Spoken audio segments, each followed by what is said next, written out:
the worlds collide. At last, Slack and Swally taking you on a ride through pixels and code. We'll rock the scene, podcasting legends, living the dream. Metaverse podcast, the place to be. Rocking out with L, Slack and Swally. Every week a new episode. Join us in the metaverse. Let's hit it explode.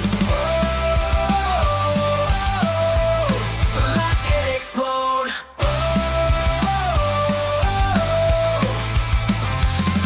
Dive deep into virtual reality with our dynamic duo, setting us free from CGI to holograms. We'll explore the possibilities are endless. Let's soar.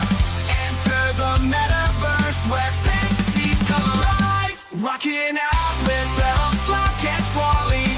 Every week a new episode. Join us in the metaverse. Let's hit it explode.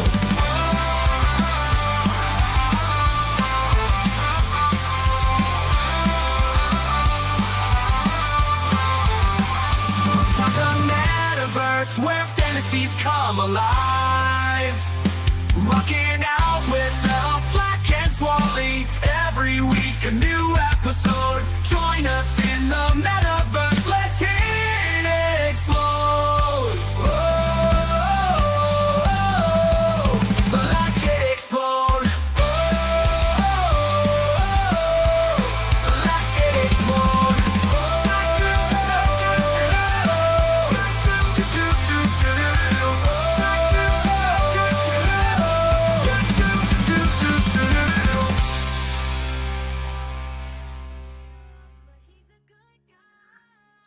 What's up, everybody?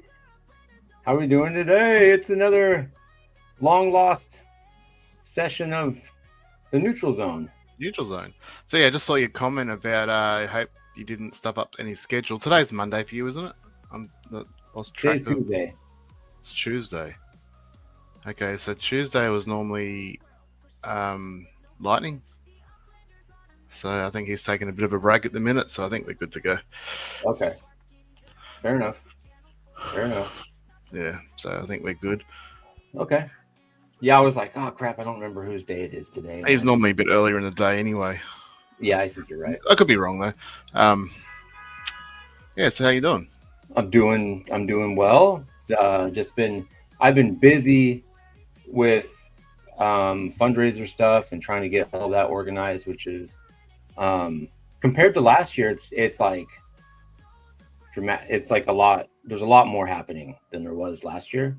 Well, that's good. That's what's supposed to happen. It's supposed to snowball. So just quickly, WW Dog, can you give me an in-game name so I can send you or list your prize for you from last week's Upland After Dark? Oh, Elslake still hasn't put the list out for me. Look, I'm bad at this. But I forgot to tell you. I think you won the structural ornament from memory. I think I accidentally deleted it. So I've been flat out myself, but yeah, if you have your in-game name handy, I'll sort that out right now. Right meow. Right anyway, now. Back on track. So extra life. Yeah. I mean, this episode is going to be kind of a little bit all over the place. It's not really an episode. It's just it's a random stream. You and me, we do the Neutral Zone stuff. So it's going to be half on track and then half off track. The first half is off track because it's me, and then the second half is from you, which is more organized and on track. It's more organized, but only just. Yeah. Just. Okay. Yeah. So we'll just talk about extra life stuff. So let me see if I can share a web page. Share screen.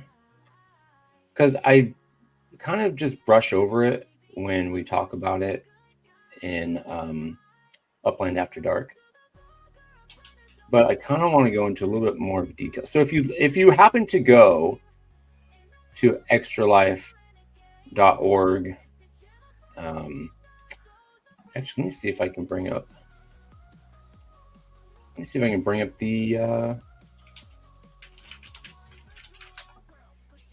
QR code. I think it's going to be in here. Oh, and unshare, add to stage. Let me go to this one. That's not right. That's not right. Here it is. I knew we'd get there eventually. Extra life. Here we go. We'll put that up. So this is the extra life QR code up here. Let me remove that. Extra life QR code is up here in the top right corner. You can scan that and it will take you to this page. And if I hit play, I'm going to watch myself and I don't need to do that, but it live streams right to here, right to this page. So if anybody wanted to watch, you can even write messages in here. So it live streams it straight to Twitch. So currently I'm sitting at $105 raised. And I haven't even done any of the. What'd you get last year? I think I raised like 85. So you're already smashing last year. Yeah. Well, that's so yeah, and that's without even doing the Upland stuff yet. So it's Upland, some Upland players in here like Neptune and Jar Rashad and some other folks. So if you want, you can go down. If you look here on the right, you'll see incentives. It says 1 entry to the Wheel of Names. I had to specify for Upland users only because anybody can go on here and they won't know what the hell is going on unless I specify it's for Upland users only.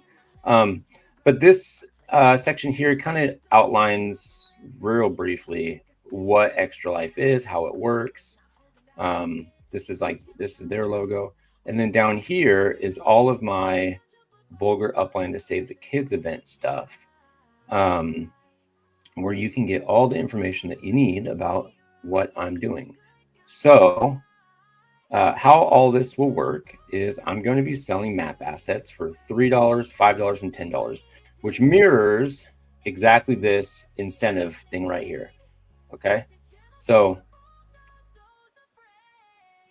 if you don't feel comfortable donating directly to Extra Life, like these people have, you can donate by buying an asset in game, which I have not shown yet, but I will soon, for $3, $5, and $10. And then it's the same thing. You'll get 1 entry, 3 entries, and 7 entries.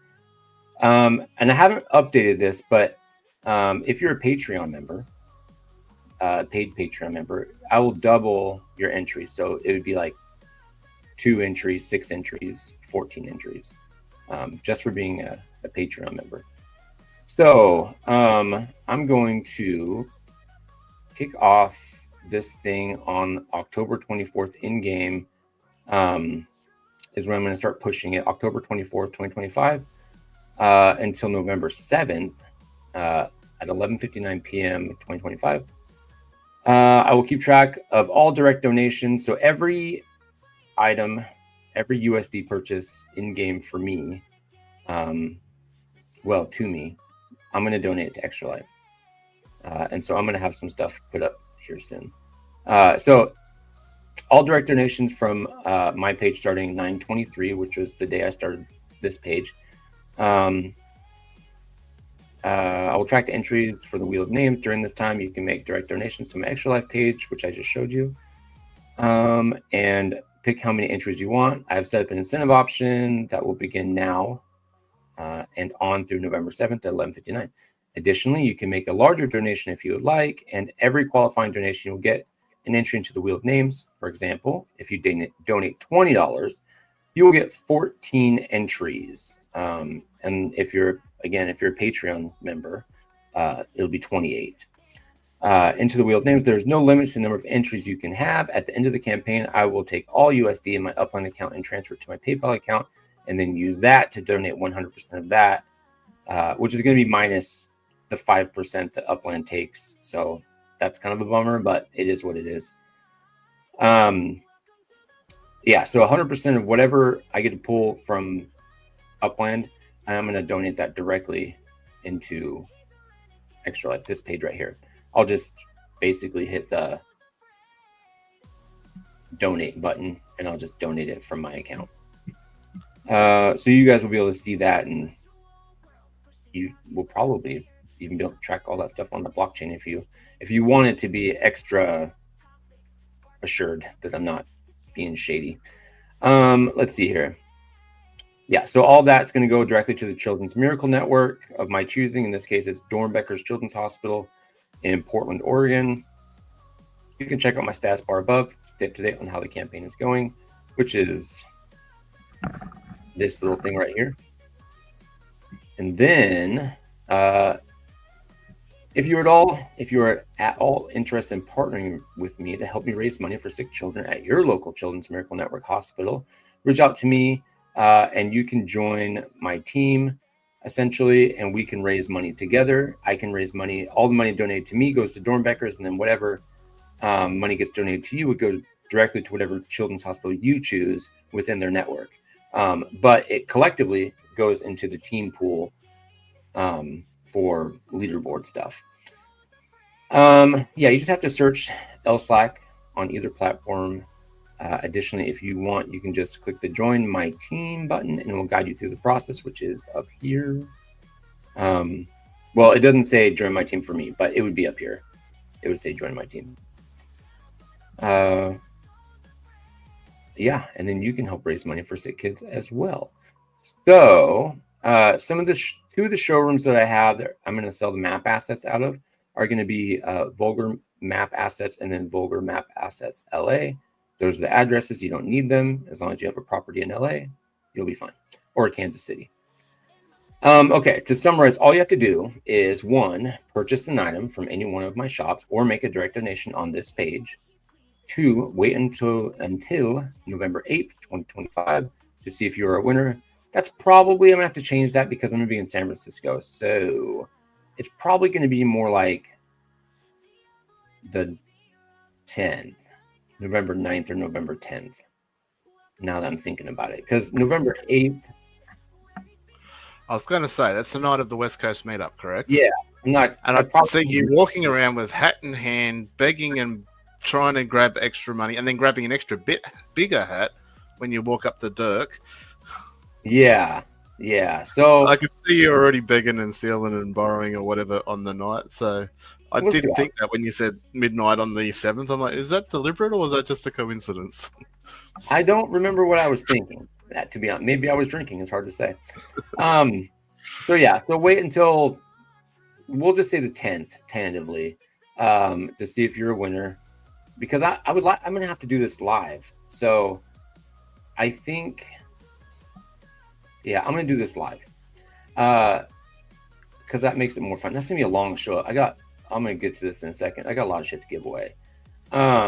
3, redeem your winnings from any of my partners, myself, or Vulgar Map Assets. All money will go directly to the Children's Miracle Network hospital of my choice, which is Dornbecker's. It's that simple. So if you make a purchase during that window of, what I say, October 24th through November, I'm going to say 9th, at 11:59, I'm going to change this date. That's when you can purchase the map assets in game, and those purchases are going to count as donations, and you're going to get entries based on those. And then I will keep track of all of those purchases. Some of the things you can win, and this is not a complete list by any means. I'm not going to show that list because some names want to be kept secret, I guess. So I have probably, let me see here, 150 different things to give away or to raffle or to auction. So I haven't figured out yet what things I'm going to auction, what stuff I'm just going to raffle off, but either way, it's a lot of stuff. That's even with like bundles and everything. So it's a lot. It's a lot. And as it stands right now, I have more things to give away than I have entries. So like every single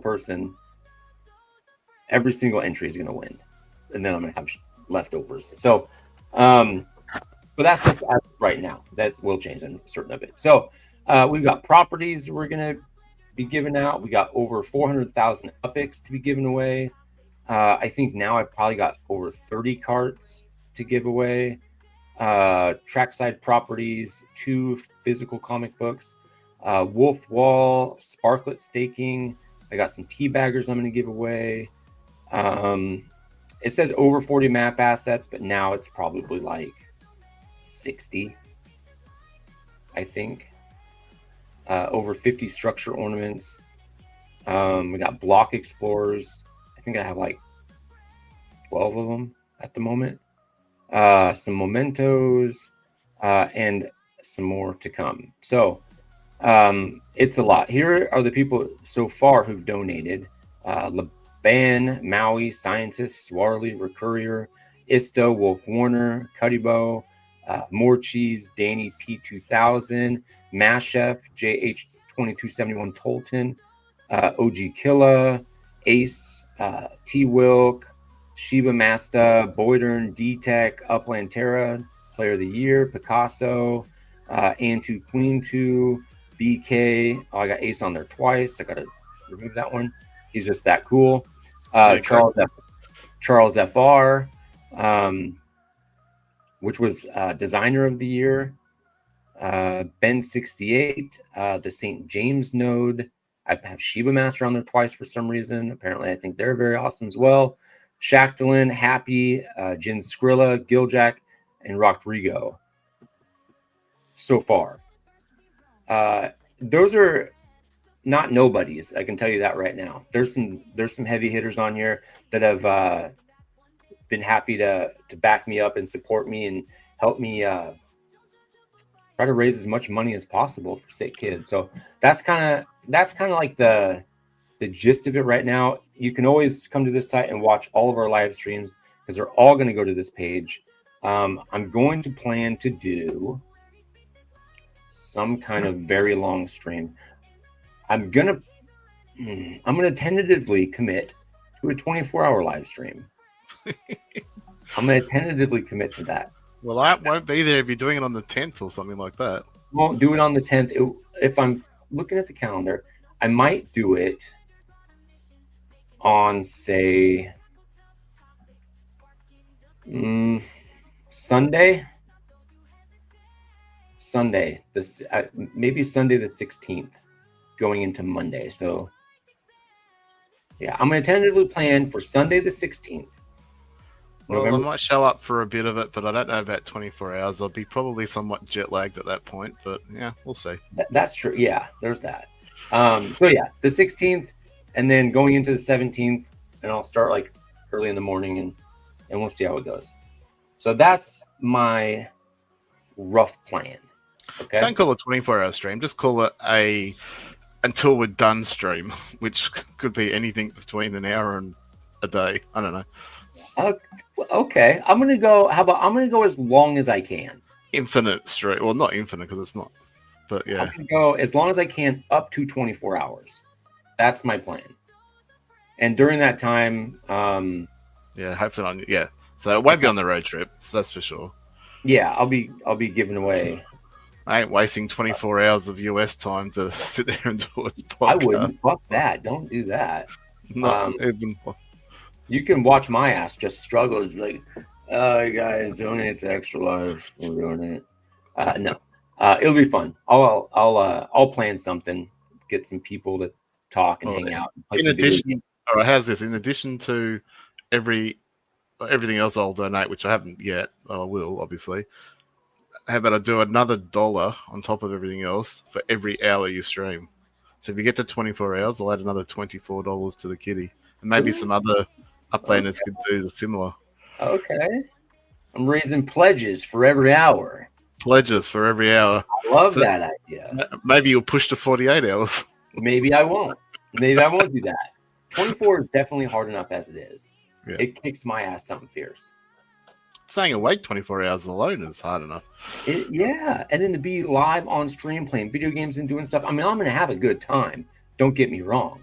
But good God, I'm gonna be tired. This has been raised before, Boyden, about the record, and the record is so ridiculously long that it's not even worth considering.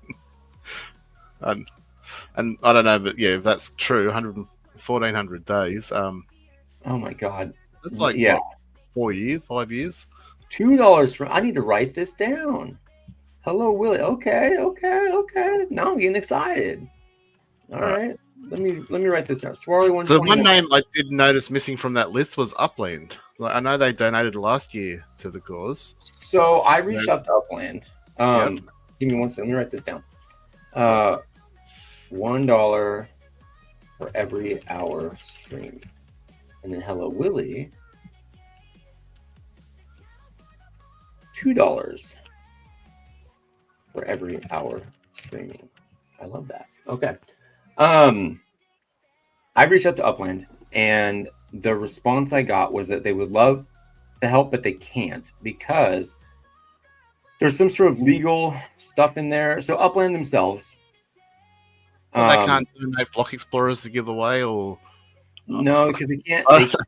They can't lower legits. They're fucking worthless. They cannot be affiliated in any way to the fundraiser without the consent of the fundraiser.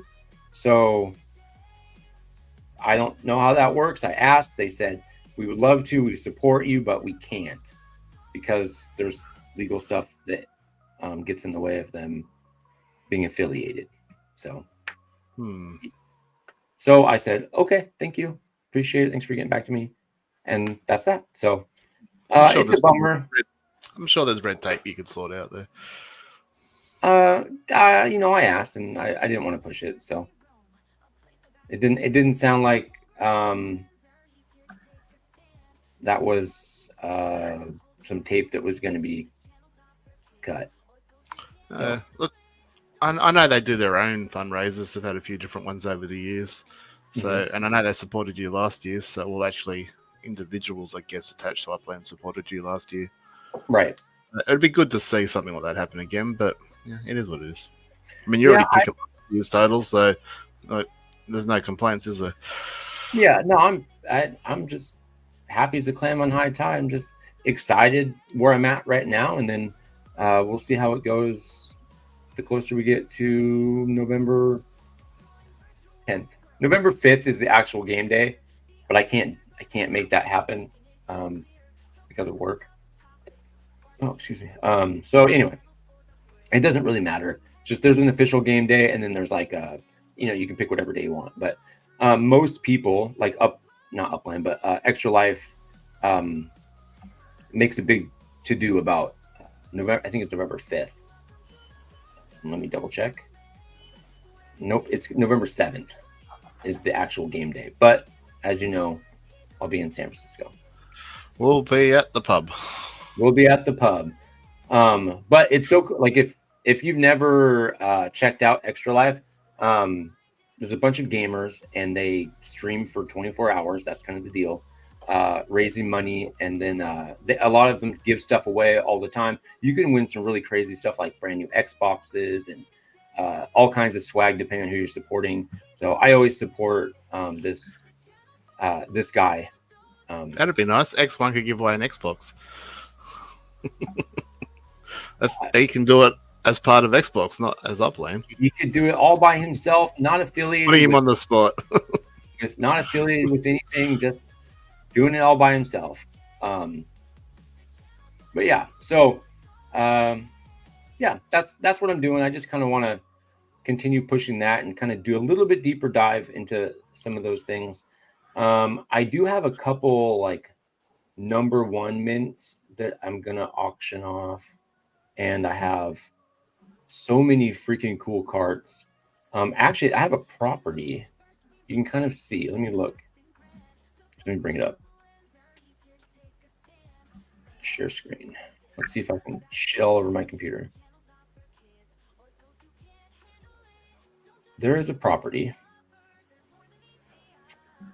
in North Grapeland Heights where I've just been stuffing everything.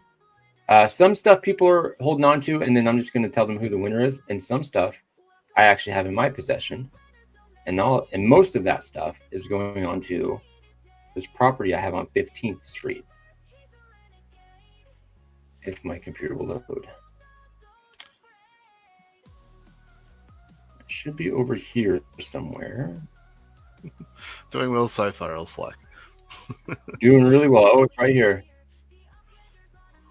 Yeah, I've just been stacking it full of stuff. You're running out of space. I have ran out of space. Yeah, so here's a couple things. You can kind of get a sneak peek here on some of the stuff I'm giving away. We got some structure ornaments and a bunch of carts and some other random stuff. So it's going to be pretty neat. So anyway, you can go look for yourself. It's on 15th Street in North Grapeland Heights if you care to take a look-see. Let me go back into here. Let me unshare that, remove that. Anyway, yeah, so that's Extra Life. That is very exciting and near and dear to me. So I just wanted to bring that into Upland like I've been doing for the last 2 years, 3 years, I don't know. 2 years? I think I did 2 of them last year. Yeah, I don't remember. Something like that. I've been doing it for 9 years total. So, and you'll see that on the page if you follow the QR code up here on the screen. What else? I want to do. So, I need to shore up my. Oh, Boyd, you're gonna give away NGH property too. Let me write that down. Hell yeah, brother. Boydern. Hey, Happy's in the house. NGH prop. Thank you. And you were gonna hold on to that one. Okay, cool. Well, I wrote it down, and I'll let you know who wins when the time comes. Okay. So I have 2 teabagger drawing things I need to take care of real quick because it's 7 days past due, and I need to give away 5,000 Uppies to a normal teabagger and then $10 USD to a golden teabagger. Yeah, so let's make that happen. Let me. Have you got the number thing figured out yet? Nope. No, I don't. So how are you going to figure this out then? I don't know. A random board. I am going to stick to the number, and then I'm going to figure out how to fucking find that number and who owns it. That's what I'm going to do. I'm not going to change whatever number it is. If I can't find it on the list right now, I will figure out who the hell has it. I'm not just going to keep rolling because that would be shitty. So let me go to Upland here and let me share that screen again. And when we go into here, it's missing numbers again. Is it still missing numbers? How are they screwed this up? Yep. I just listed it from low to high. Steamy cup. Yeah, it's missing stacks of numbers.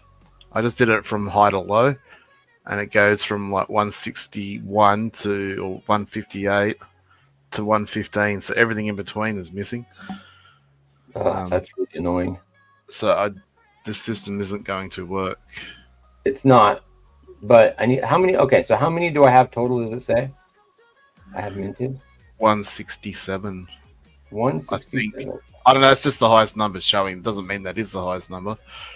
Actually, Well, it should click on one of them. Yeah, 16.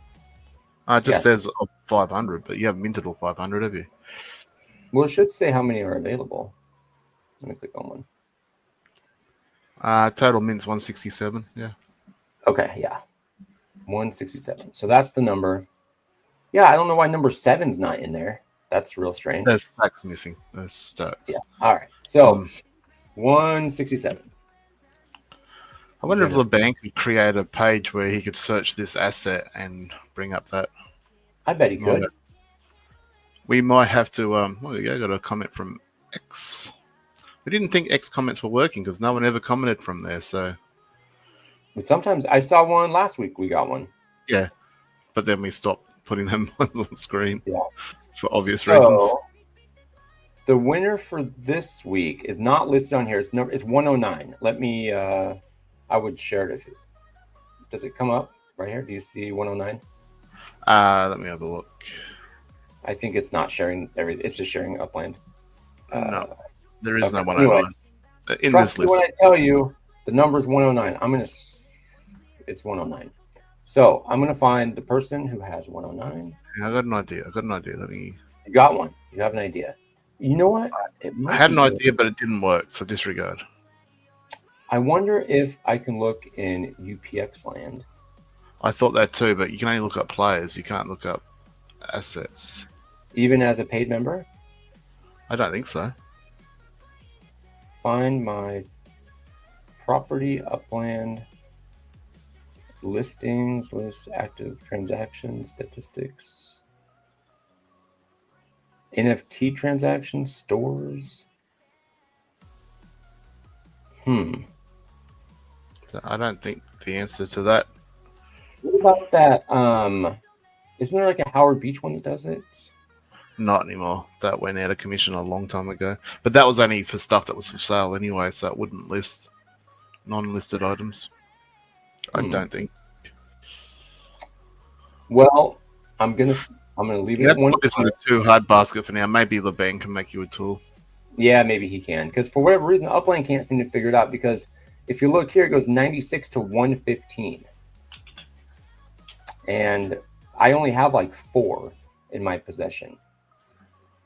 Well, that's not true. I have more than 4. But just double checking Upland because Boydon's put it there as well. I haven't used it for a very long time because it stopped working last time I tried to use it. But that was... If I can just share screen, let me share the entire screen. The window. Actually, I can't even find the site now, to be fair. What was the website? The Upland. I can't remember if it was like upland.com or... Oh. So I'm just Googling Upland, but I can't see it. Okay. Anyway, here's the random.org. I haven't changed it. It says 109. You can see it there.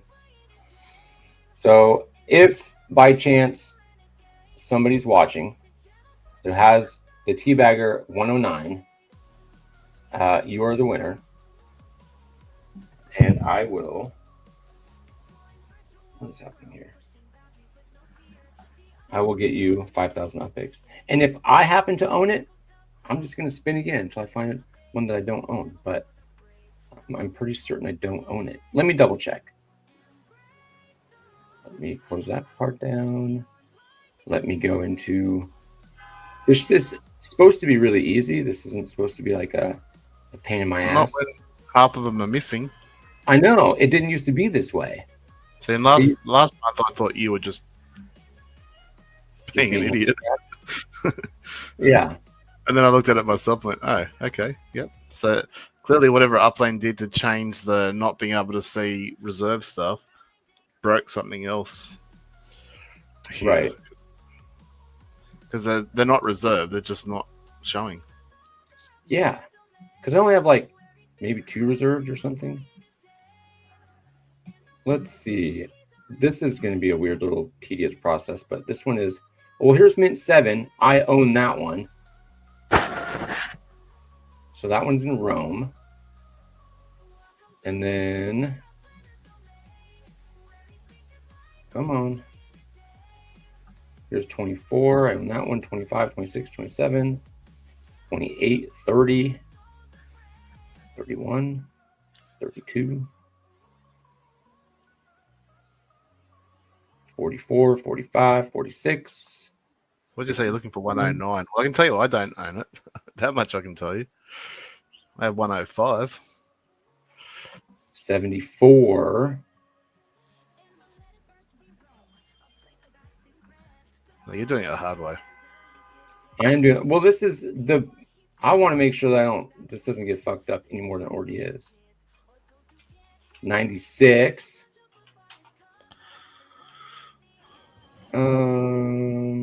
102. I don't know if it'll be 126. So pretty sure I don't own 109. There's 139. Okay, because I can look at your assets on Upland, and you have 102 and then 126. So you don't have 109. Yeah. So you and I don't own it, so somebody else out there does. And there's no way to figure out on there who does. And these are ones I minted recently. So you have the extension. What's the auto scroll search? That's too slow. It works really good for what you're looking for, but Yeah. we're looking for a specific mint number, and I think in your menu there it doesn't actually show you a mint number. So in this case, all I've done is gone to Upland and searched his map assets, and just brought up the Steamy Cup of Tea ones, and then you can list them in order, and I can see that he's got 102 and 126, nothing in between. So somebody owns 109. Whoever it is out there, I'm going to try to find you, and then I'm going to send you 5,000 Uppies. I don't know why. Sorry, my bad. I don't know why. For some reason, I think it showed the mint number, but yeah. Again, still much quicker just to go to Upland and bring it up. All right, we'll have to figure that out another time. Maybe the bank can help us with that. The one that is going to be really easy, though, is the golden cup of tea, which is, I'll show you. This one, there's only 3 of them. So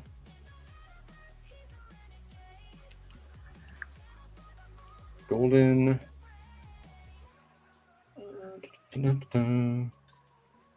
Oh, I put that in the hard way. Golden spot of tea.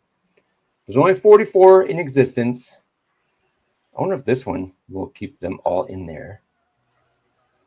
Lowest to highest. Nope, because 1, 2, and 3 are missing. Well, 1, 2, and 3 are actually owned. But it looks like it has all the other ones. No.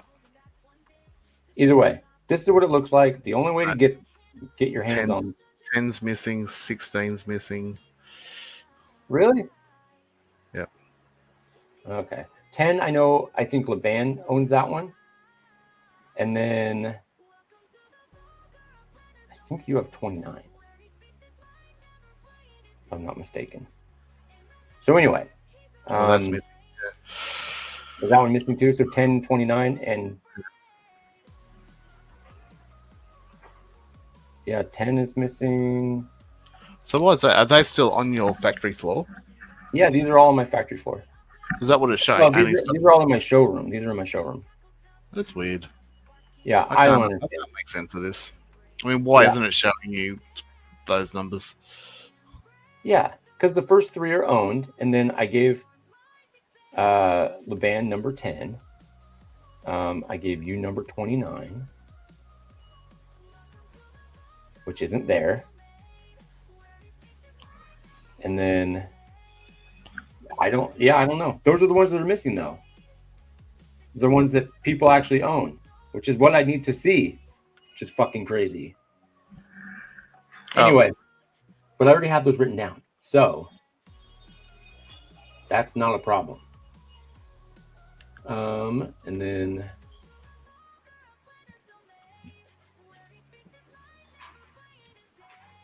the band owns 10, and Swarley owns 29. Okay, so this is going to go between 1, 2, 3, 10, and 29. Actually, I'm just going to go 1, 2, and 3. Because there are paid Patreon members for now. So New viewer to the podcast? What's that? New viewer. Awesome. Thank you for joining. Recently popped into our Discord channel. So welcome aboard, Mr. Wonderful. 1 through 3.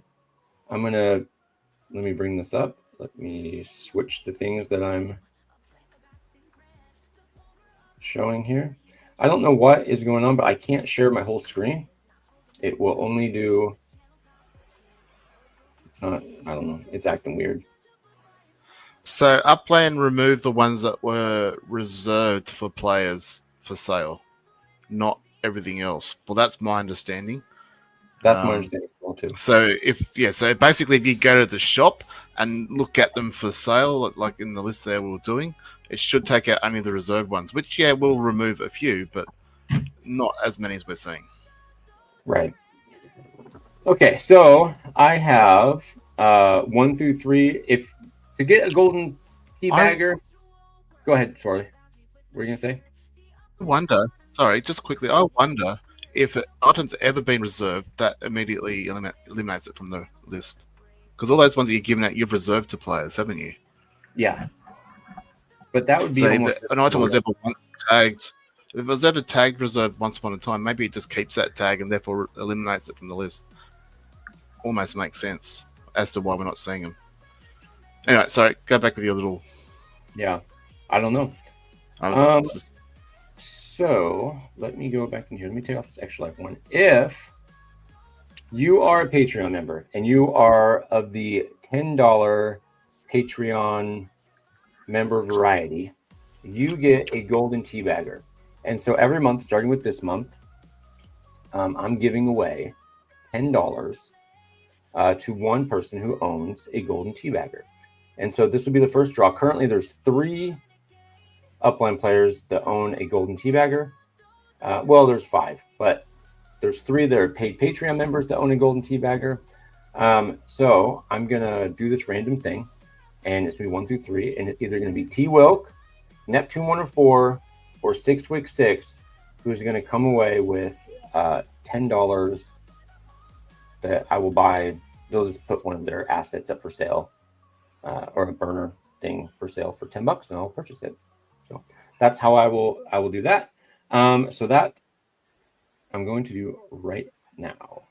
Let me go to this random generate 1 through 3. The winner is 3. The person who owns number 3 is 6. Congratulations, 6.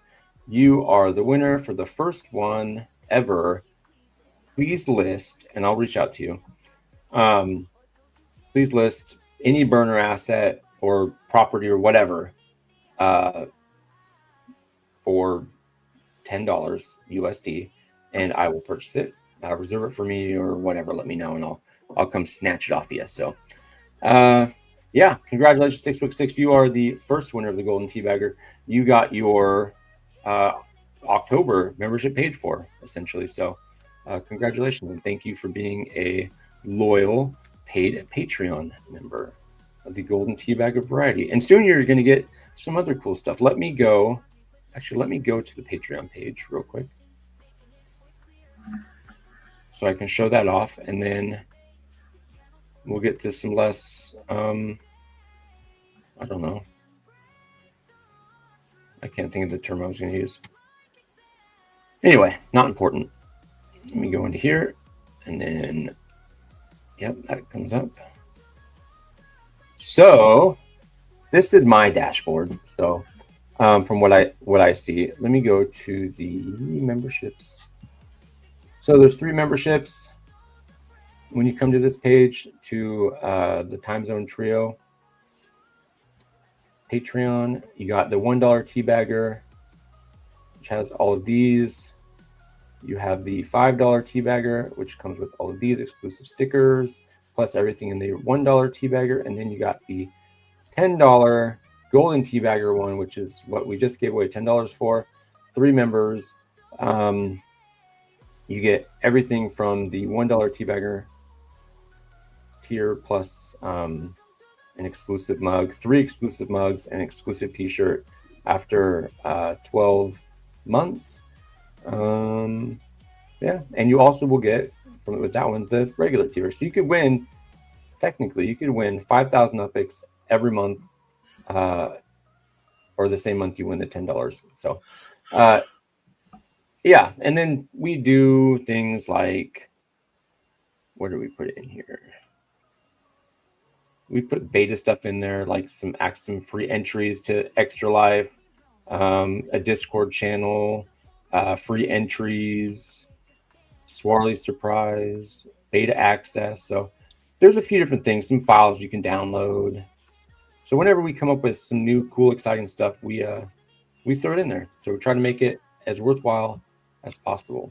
So. Speaking of which, as a segue for later in this episode, Patreon members had exclusive access to test something that I've been working on in the background for the last couple of weeks. So stay tuned. Later in this episode, we'll be demonstrating that new, let's call it toy or tool. I like to give it a toy. I think it will be game changing. It already has been for me. I hope it'll be game changing for almost anybody in Upland. That's what I'm hoping. That might be overselling it, but we'll see. We'll see. Yeah. So stay tuned. All right. One more thing before I kick it over to you. I want to go check out uplytics.org because Laban did something really cool today. He discovered something, and you can help walk me through this. Let me go to uplytics.org. Look, he's adding stuff to that every day. I can't keep up. Yeah, he's insane. Like, he has a full-time job. He has a family, yet he's still adding shit to this page every day. And it's like... He's so fast at it, too. And then I'll be doing something, and I'll come up with an idea and say, hey, you should think about doing this. And like 15 minutes later, it's then. I'm like, okay, then. So, something that he caught up today, he realized that... I think it's the new API call. So yeah. I think Upland only recently added this call, which is good from Upland. So they're developing and they're growing and adding stuff to things. So that's good to see. Yeah, he caught that they have started adding residents in the API. And so he is fetching that information. And so none of this is official, right? We're just going to look at North Grapeland Heights. None of it is official. None of it's 100% accurate. Nobody said anything about what this is or what it isn't. This is something Laban found in the API, and we're all assuming that the residents are, the Uppies. So if you look at North Grapeland Heights, so each, I don't know how to read that code well. But okay, so each structure has we already know that. Like an apartment has 8 living units or whatever it's called. So we already know this. That's common knowledge.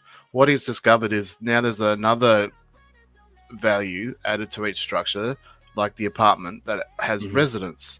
So at first we thought it was the same thing, and they've actually added that number into the API, but it's not, because it's coming up as like a 2 in one of the instances that he was looking at.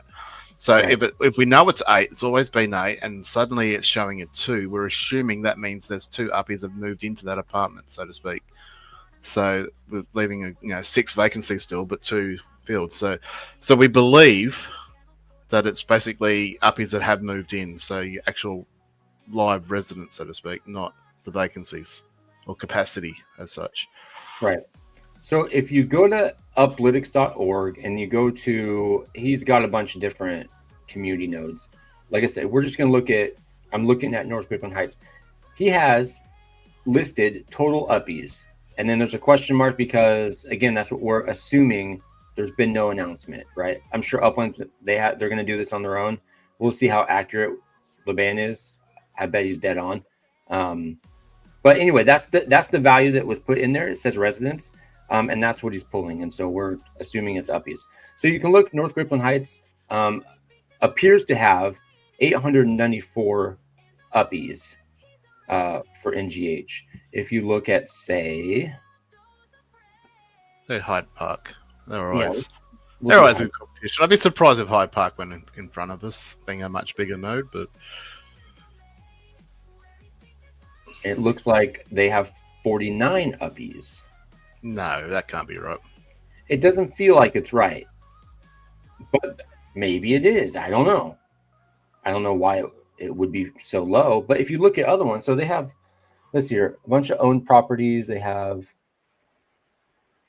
let's see here. Let's compare the two. They have 50 service structures. They have 1,400 unique owners. We have like 200. Let's see here, 50 service structures, and how many? Can he invent time travel? Tell you what, he can do a lot of things. I'm not sure that's within his scope, but yet I'm sure we go. Yet. Yeah, I don't know why that would be so low, but Yeah, Laban is doing stuff that no one else is doing, which is pretty fucking awesome. right. Let's look at what's another really popular. Let's look at Evergreen Lasher. Granada Hills, I was going to say, but I know they've Evergreen been Lasher killing has the building. 298 uppies. I guess, like you said, we'll get confirmation of this hopefully not too distant future. And Right. it's always evolving. It's not like LeBan creates this and then walks away and forgets about it. You'll get more information over the next day, next week, next month, Mhm. and he'll update it as a result, and usually almost instantly. So we just have But to keep watching. So these are all tentative. Like we're just playing around. Well, he's just playing around with the figures, so we don't know for sure if it's right. But that's a lot of uppies. Yeah, I mean, but what it is doing is pulling the number of residents that are tied to each structure that you have. It just goes.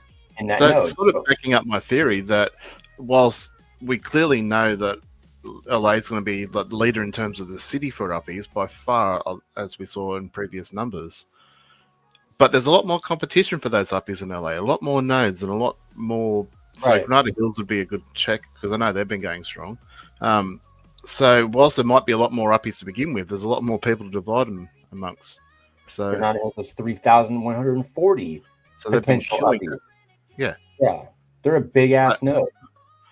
And if that's even accurate, and what do you say, Hyde Park was like 50? It just seems like. I mean, I know they've been going pretty But they strong. have 126 service structures versus 50 for Hyde Park. They have 13,000 properties. They have 1.8 million Sparklet stake. I don't know, but this either way, whatever that resident number is, it's pulling this many out of the living units that are within Granada Hills. Look, as we've got the comment here from Utopian, he's saying there's a couple of neighborhoods in Manhattan that are showing 0, which would be hard to believe if that was true. So look, again, this is just, we don't know exactly what it is. I guess we'll learn more over time. So but probably a little too early to show off, but it's fun to look at and explore. As LeBan creates it, I mean, you could almost get on this site daily and see changes and updates. Right. So it's fun to sort of watch LeBan's development as it comes along. You can also potentially, if this is accurate, which it may or may not be, we don't know, but it's fun to fuck around with. You can look at your own stuff, and I believe it's if I look at my structures, I can see my total residents that are tied to my properties are 126. I have 248 living units, and I have the number that's tied to the buildings is 126. That says residents. So one could infer that maybe I have 126 uppy residences doing their thing. I don't know. Oh, my daughter is calling me from upstairs. What do you want, child? I better just answer. Give me 2 shakes. All right. Well, according to this, my residence is 418. So very interesting. I had not even looked at that myself, to be honest, because LeBan only did that last night or this morning, depending on where you are. So this is an interesting little tidbit. It is exactly what it says it is. In that API, it says residents. Put a number. I'm not sure that the living units is quite accurate yet because there's a lot of unique structures that we didn't know the numbers for. So the actual living units might actually go up, which is good, but also bad because whilst it gives you more vacancies for uppies to move into, it lowers your what do you call it? The quota, the balance between the structures, so which is bad. So building a new residence has both positive and negative effects. So net outcome, I don't know. But and also he discovered that they're adding living units to the superstructures. Yeah, so it's something that we've been asking for a while. I think Rakuria led the charge on this, but a few of us have been reaching out, and I think we even mentioned it in a podcast or something, but basically we've been. All right, no, I think I sent a message to X1 personally. Not that I got a reply, but basically asking for the living units to be declared for all these, especially the unique structures. So we weren't expecting superstructures to get them, but it's great to see it. But all these unique structures Right. especially stuff you can't build anymore. Like the only time that I know of that you could see it was when you go to construct something, it'll show you the living units. But how do you find that out if you've already built them and they're no longer available? So it was a bit of a tedious process, and it looks like Upland's heard that request from, or maybe it's just coincidence, I don't know, but they produced that document, which was a bit of a, what do they call it, live update with that little shortcut key in the or extra button in the shortcut menu. So that's good information, especially if you want to go build something to see what it's worth in terms of living residents or service structure scores. Again, the band sort of covers that mostly on his website as well, but that's a good central place to go see that info. Right. It doesn't cover the spark costs and stuff like that with it, but you'll figure that out as you go. Right. Anyway, but this is cool. I'm glad that they did something like that because it gives some value to those superstructures other than, some would argue that they look cool or not. I don't know. It's a definitely different feel about how Upland are treating Uppies and the information they're giving us with Uppies compared to how they've done things in the past. So it definitely feels like they are more forthcoming. Maybe not as forthcoming as we want. Like maybe we're asking for too much, but you always got to ask for more and get what you can get. There's no point asking for the bare minimum because you'll get less than that. But so I think we've been hearing about this for 6+ months now. So everyone's just like itching and raring to go. Let's fucking go. Let's do this shit. Which getting there. But again, I'd rather them take their time and get it right and nail it first go than rush it to production and fuck it up. So if that's what it takes to get it right, hopefully in the long run, the wait will be worth it. That's certainly how I'm viewing it anyway. Well, sir, that's for the most part, I think what I wanted to cover on my end. I got my extra life stuff kind of spoken about. We talked a little bit about Patreon. If you want to be a member, we talked about Laban's website with the little discovery that we found, and we're going to keep, checking in on that and seeing how that evolves. I think maybe we can let you kind of show off what you got going on. Awesome. All right, so I'm not sure how long this will take. So I'm going to just do a segment that's all about structural ornaments. So as many people, especially close to me, know, since I stopped treasure hunting, for my focus in this game is turned to structural ornaments, whether it be creating them, building structures to put structural ornaments on, participating in structural ornament competitions, stuff like that. That's been my focus now for probably 18 months. And I'd like to think maybe I'm not as good as Rodrigo, but I'd like to think of myself almost like the Rodrigo of structural ornaments that he is with the neighborhood ratings back in the day. So with that in mind, that's what so everything I'm about to talk about is in relation to structural ornaments. It's all my opinion. It's nobody else's, not even Elslack's. It's just up there for discussion. So before we get going, I just want to ask one question. So I want people to put their comments in, post their comment or post their answers in the comments, and I will pick out my favorite response and give them 20,000 Uppies. But I want to ask the question: if you are a player that gets involved in structural ornaments, whether you just try and decorate as many properties as you can, you get involved in the ornament challenge each season or whatever, put in there what is your biggest dislike or the biggest hurdle or bug or whatever you want to call it in relation to it. And if you don't get involved in structural ornaments, don't really have anything to do with it, it's not for you, just again answer that question by telling me why. What is it about structural ornaments that you don't like or that prevents you from getting involved? So hopefully we get a few answers. I mean, there's about 30 odd people watching, so hopefully I'd like to see maybe a dozen or so answers at least, just telling me what you do, what you don't, especially what you don't like about ornaments, and how we can improve them in time. That's what I'm hoping that I'm going to address a little bit today. It's not a perfect solution, but if you stay tuned to the end, you'll see that I've created something that I'm hoping will take ornaments to the next level. So before we move on from here, I'm just going to play. Actually, I need to move some stuff around. So this mostly started with a comment made by I'm just trying to find the right screen. Right, so we had X1 on the show about 6 weeks ago or so, I think it was now, who made this comment. So this clip goes for about 2 minutes, so just stand by. I'll play this.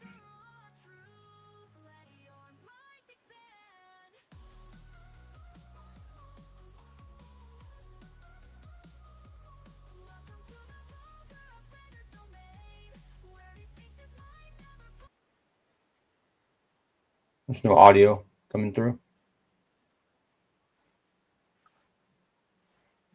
You say there's no audio. Yeah, I don't hear anything. I even checked that. God damn it. Sorry, guys. Doing a bit of a ninja. Also, oh, that shows that it's.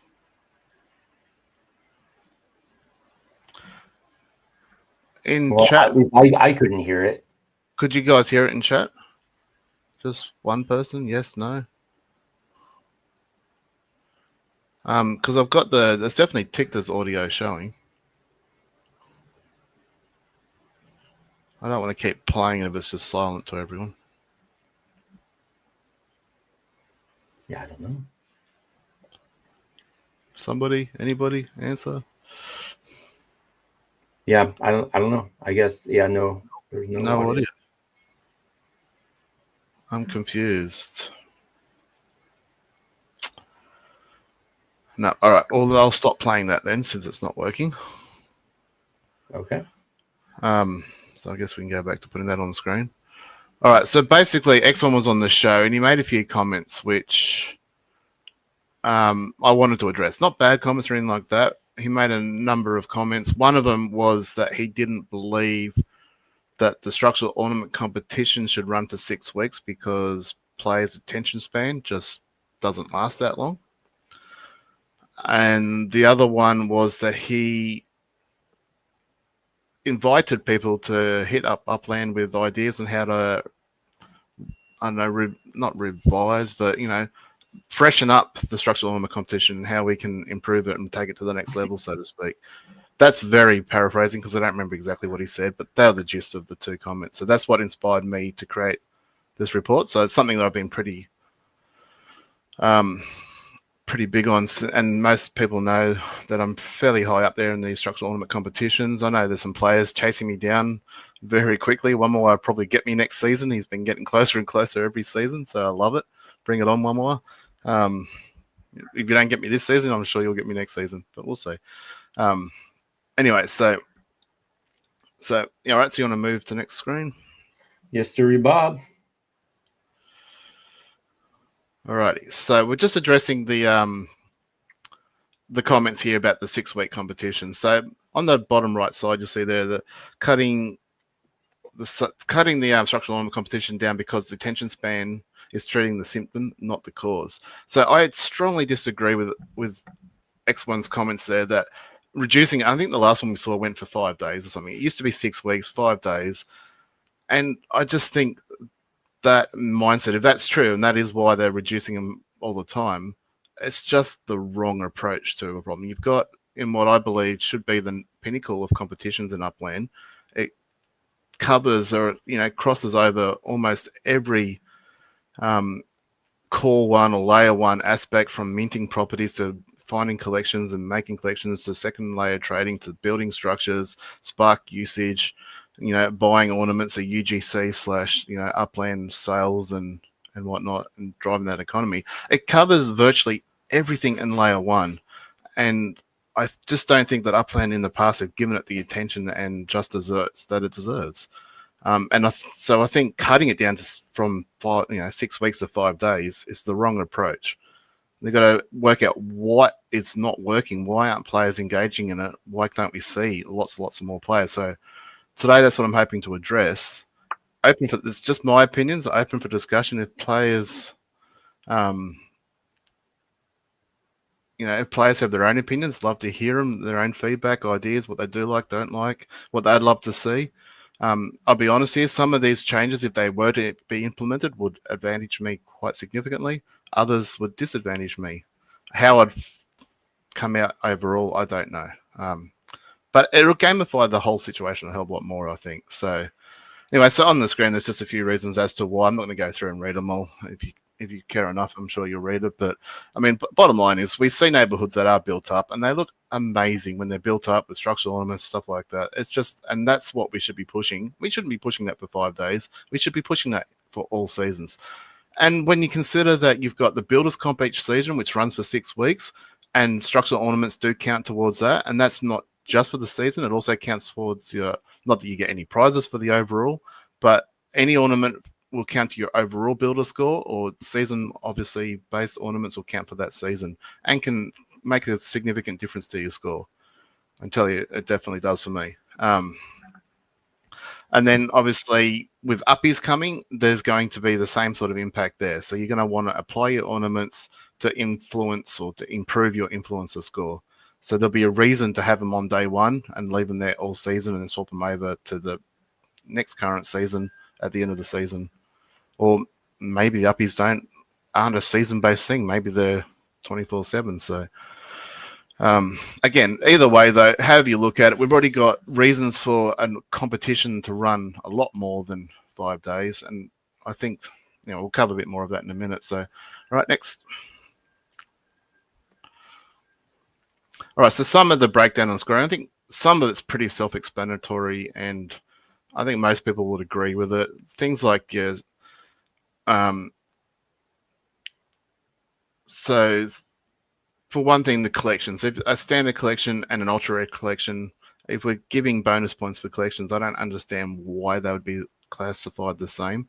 Now, when I say 1 point, 2 points, 3 points for any of these sort of categories, that's not necessarily how the scoring will work. It just shows a scaling effect. So obviously the current system already has a non-collection property earning 1 point and then a collection property earning 3 points. So it's kind of almost like a multiplier, I guess. I don't know if that's the right way of putting it, but you get the idea. It's just like a scaling effect. So in other words, making an ultra rare worth way more points or way more in your score than a rare. And the same with building a structure. So a micro house at the moment obviously currently scores exactly the same as an apartment. Is that fair for people? You can build 8 micro houses in the same time you can build 1 apartment. And then if you put all them in a competition, one scoring you 23 points and one scoring you 3 points. Upland's already starting to turn, in my opinion, into a bit of a micro land, with micro houses being by far the most common build in Upland.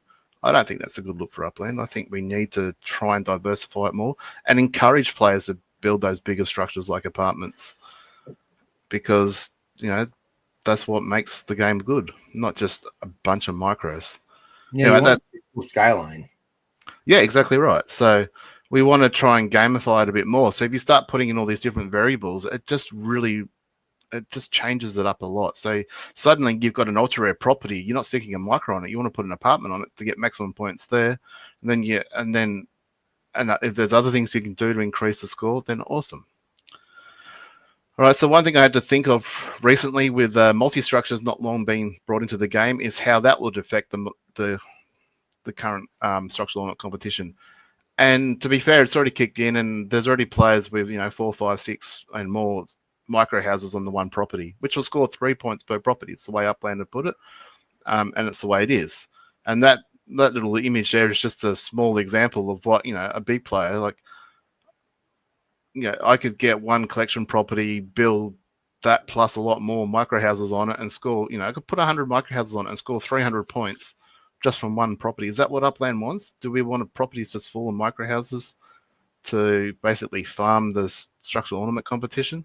I don't think so. I think I think we need to address the obviously multi-structure is one of the best changes Upland have made to the game. So I'm not dishing that by any stretch of the imagination, and I fully encourage it. But in terms of the structural ornament competition, I think maybe we need to look at something like the diminishing return. So if your first structure gives you, and let's say you have different structures, so your highest scoring structure will give you 100% of your score. And the second one would only give you 90 and so on, all the way down to like 10%. And then obviously everything would be 10%.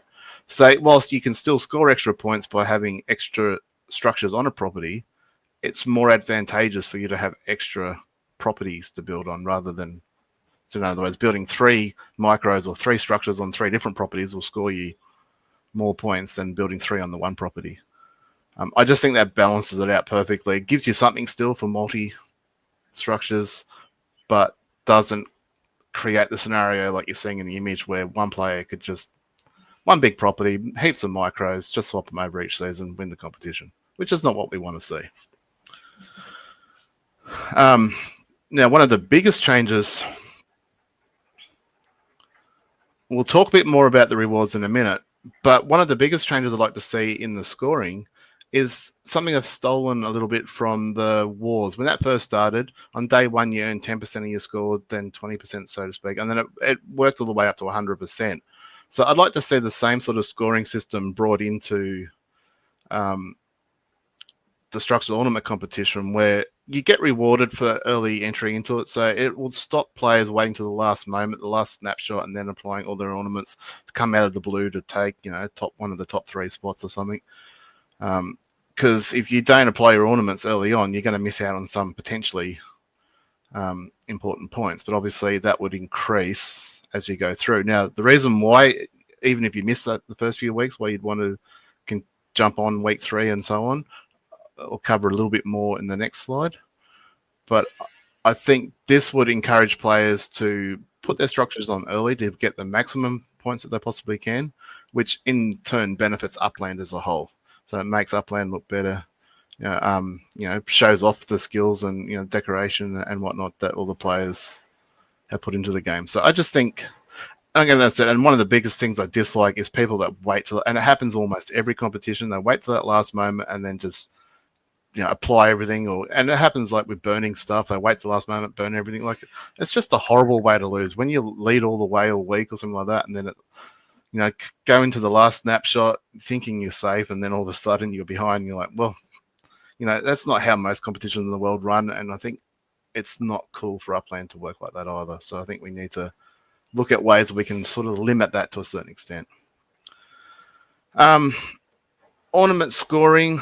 Okay, this has 2 points. First of all, even as a UGC creator, I think Upland made ornaments probably should carry like a 2x multiplier. So going back to that ultra rare property, if you put an apartment on it and then got an Upland made ornament for it, which obviously way more expensive than a UGC made ornament, then you're going to get double the amount of points for it. Again, gamifying the system, you can't look at someone's account and just go, oh, they're going to score this much points because they own this many items. It's a lot harder than that because there's so many variables that can impact the scoring. So in other words, you want to get your highest scoring ornaments on your highest scoring structures, on your highest scoring also collection. Makes it worth buying those Upland assets. Yeah, well, it gives more value to the Upland assets. So, and I think most UGC, I can't speak on behalf of any other UGC, obviously, but I think most UGC would go, yeah, that sounds fair enough. Like UGC, to the most part, have the bulk of like the ornaments, so they've got the quantity,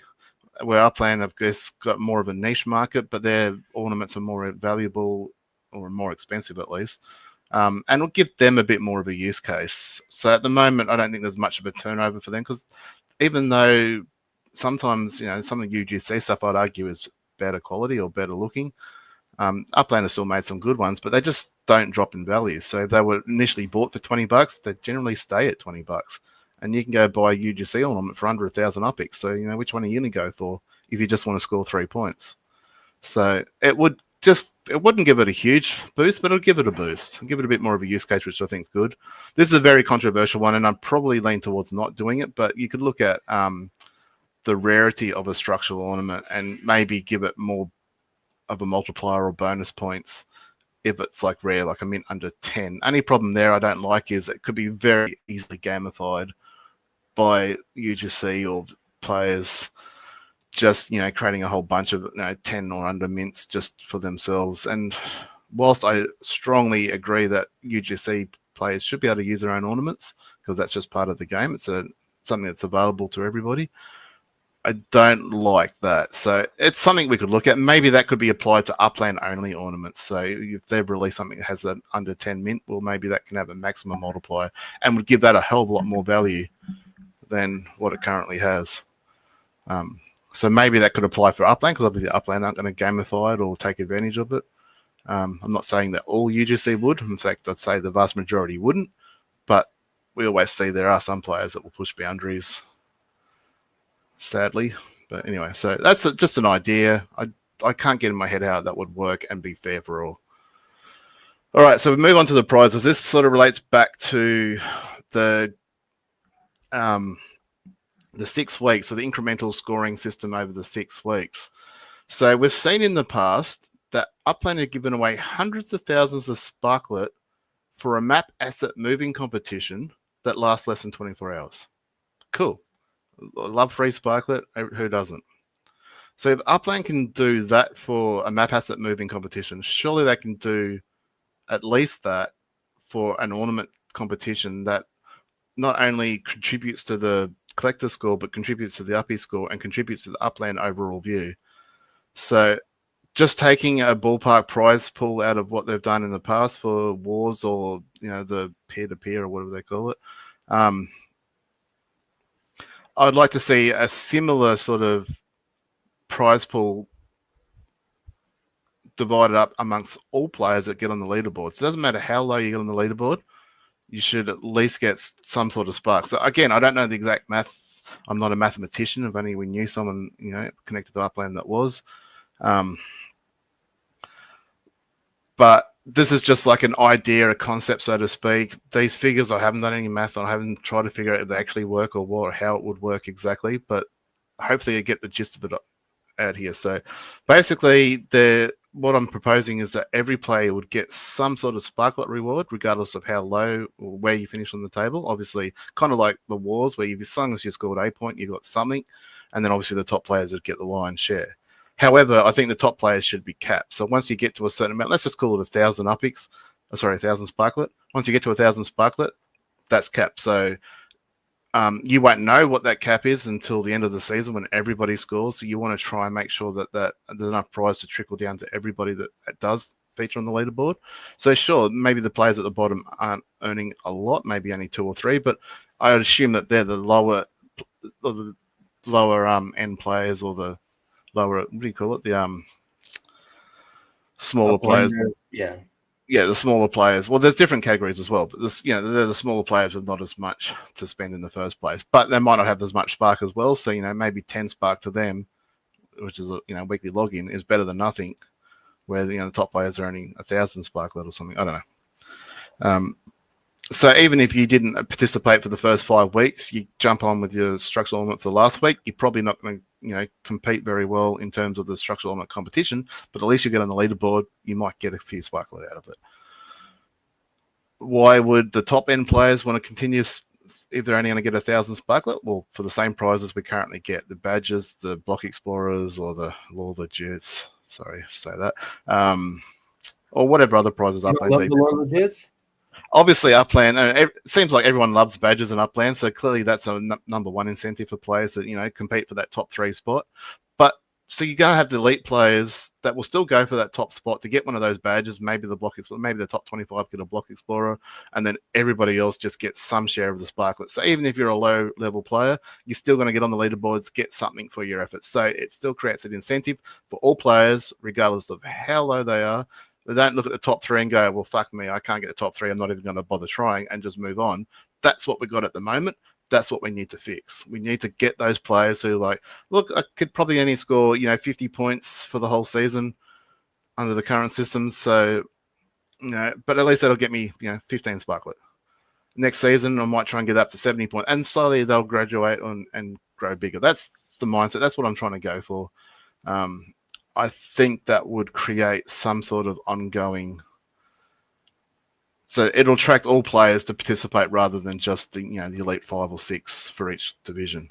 Because I think, especially since they removed the top 11, so to speak, I think it's dropped down to about 5 or 6 each division that compete, and the rest are like, just in it for.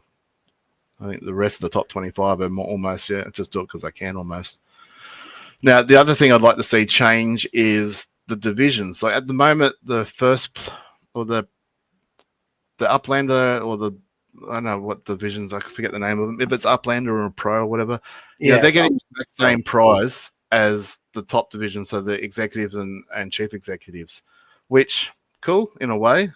But given that there's a hell of a lot more work done by the executives and chief executives, and if you want to look at it as like a first division, like I've named it here, there should be a much bigger prize for those players. And there should be an incentive for the players in the lower divisions to go, wow, there's way more prizes in the higher divisions than where I am now. So, and even if they were the leader of the third division, when they graduate into the second division, the prize probably should stay. So the cap for the third division might say be 100 sparklet rather than 1,000 sparklet. Again, I'm just pulling at numbers. I don't know the math on this. But they could actually start earning more, but going to the second division and maybe having their cap at 500 sparklet.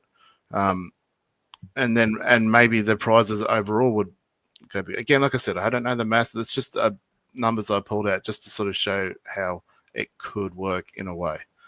I guess Upland, if they were to implement this, would have to do a lot more math on it to make sure that it works and that balances correctly. I mean, maybe 25 is too much for the third division. Maybe it's not enough. I don't know. So that's how I think the rewards should go for the competition. Again, like I said, Upland can give away hundreds of thousands of sparklet for a 24-hour competition. Let's face it, that really does not much for layer 1. Certainly doesn't, decorate and show off what Upland really is. So if they can do it for a 24 or a less than 24-hour competition, I think they can do it for a 6-week competition, which is what I'm proposing they take it back to, which will just coincide with the fact that you need to do 6 weeks for Uppies and Builders Comp. So technically you don't need for Builders Comp. You can do it in the last minute. But again, we should try and get away from that last minute bullshit. Alrighty, so I haven't been reading the comments so much. So if there's been any questions, also let me know. Yeah, I'll have to get you to take over at some point at the end so I can read through people's questions. So if you missed it, I'm wanting people to answer what their biggest, basically whether you're involved in structural ornaments or not. If you're not involved in structural ornaments, why not? What's stopping you from getting involved in them? And if you are involved in structural ornaments, what's the one thing that you find the most painful or the most annoying or inhibiting that will stop you from really taking your structural ornament play to the next level, which I think you need to do in the future, especially with Uppies coming. I think you want to decorate as many properties as you can, because if you don't, you're going to lose out to players that do. Might only be a little bit, but it's still a little bit. Every little bit might matter. All right, so we'll go to the next slide. Alrighty, so I'm just going to quickly recap. So this is leading into what I've been working on the last couple of weeks. So we saw a couple of weeks ago, or might even be a month or so ago now, Cape Madman, and actually it was mentioned earlier in the show. Cape Madman made this Chrome extension, which is basically an auto search or auto scroll search which works in almost any extension I understand, but obviously it works really well for Upland, especially well for if you want to swap out or fill a collection and you've got thousands of properties and it's painful to find them. This will find it. So if you don't already know about it, this extension is amazing. It doesn't get the just deserve. I mean, I see there are 19 users and I'm like, considering how good this is, and 3 ratings and 19 users, like, to me that's well undervalued. It needs to be much higher, because it's just a really cool tool, especially, like I said, for your collections and filling collections and finding those properties so you can stick in there. I'm not going to go through a demo. We've done that before. If you've got any further questions, reach out to me or Cape Madman and I'll help you through it. Another tool, so next page, is the Blurry Beast. We haven't really covered this one on our show much, because we tend to try and favor Laban a little bit, but this is another browser, so this is why I put it on here, because it's a browser extension. And if you haven't used this to move map assets, so 30 users this one, so a little bit better uptake. It's pretty good.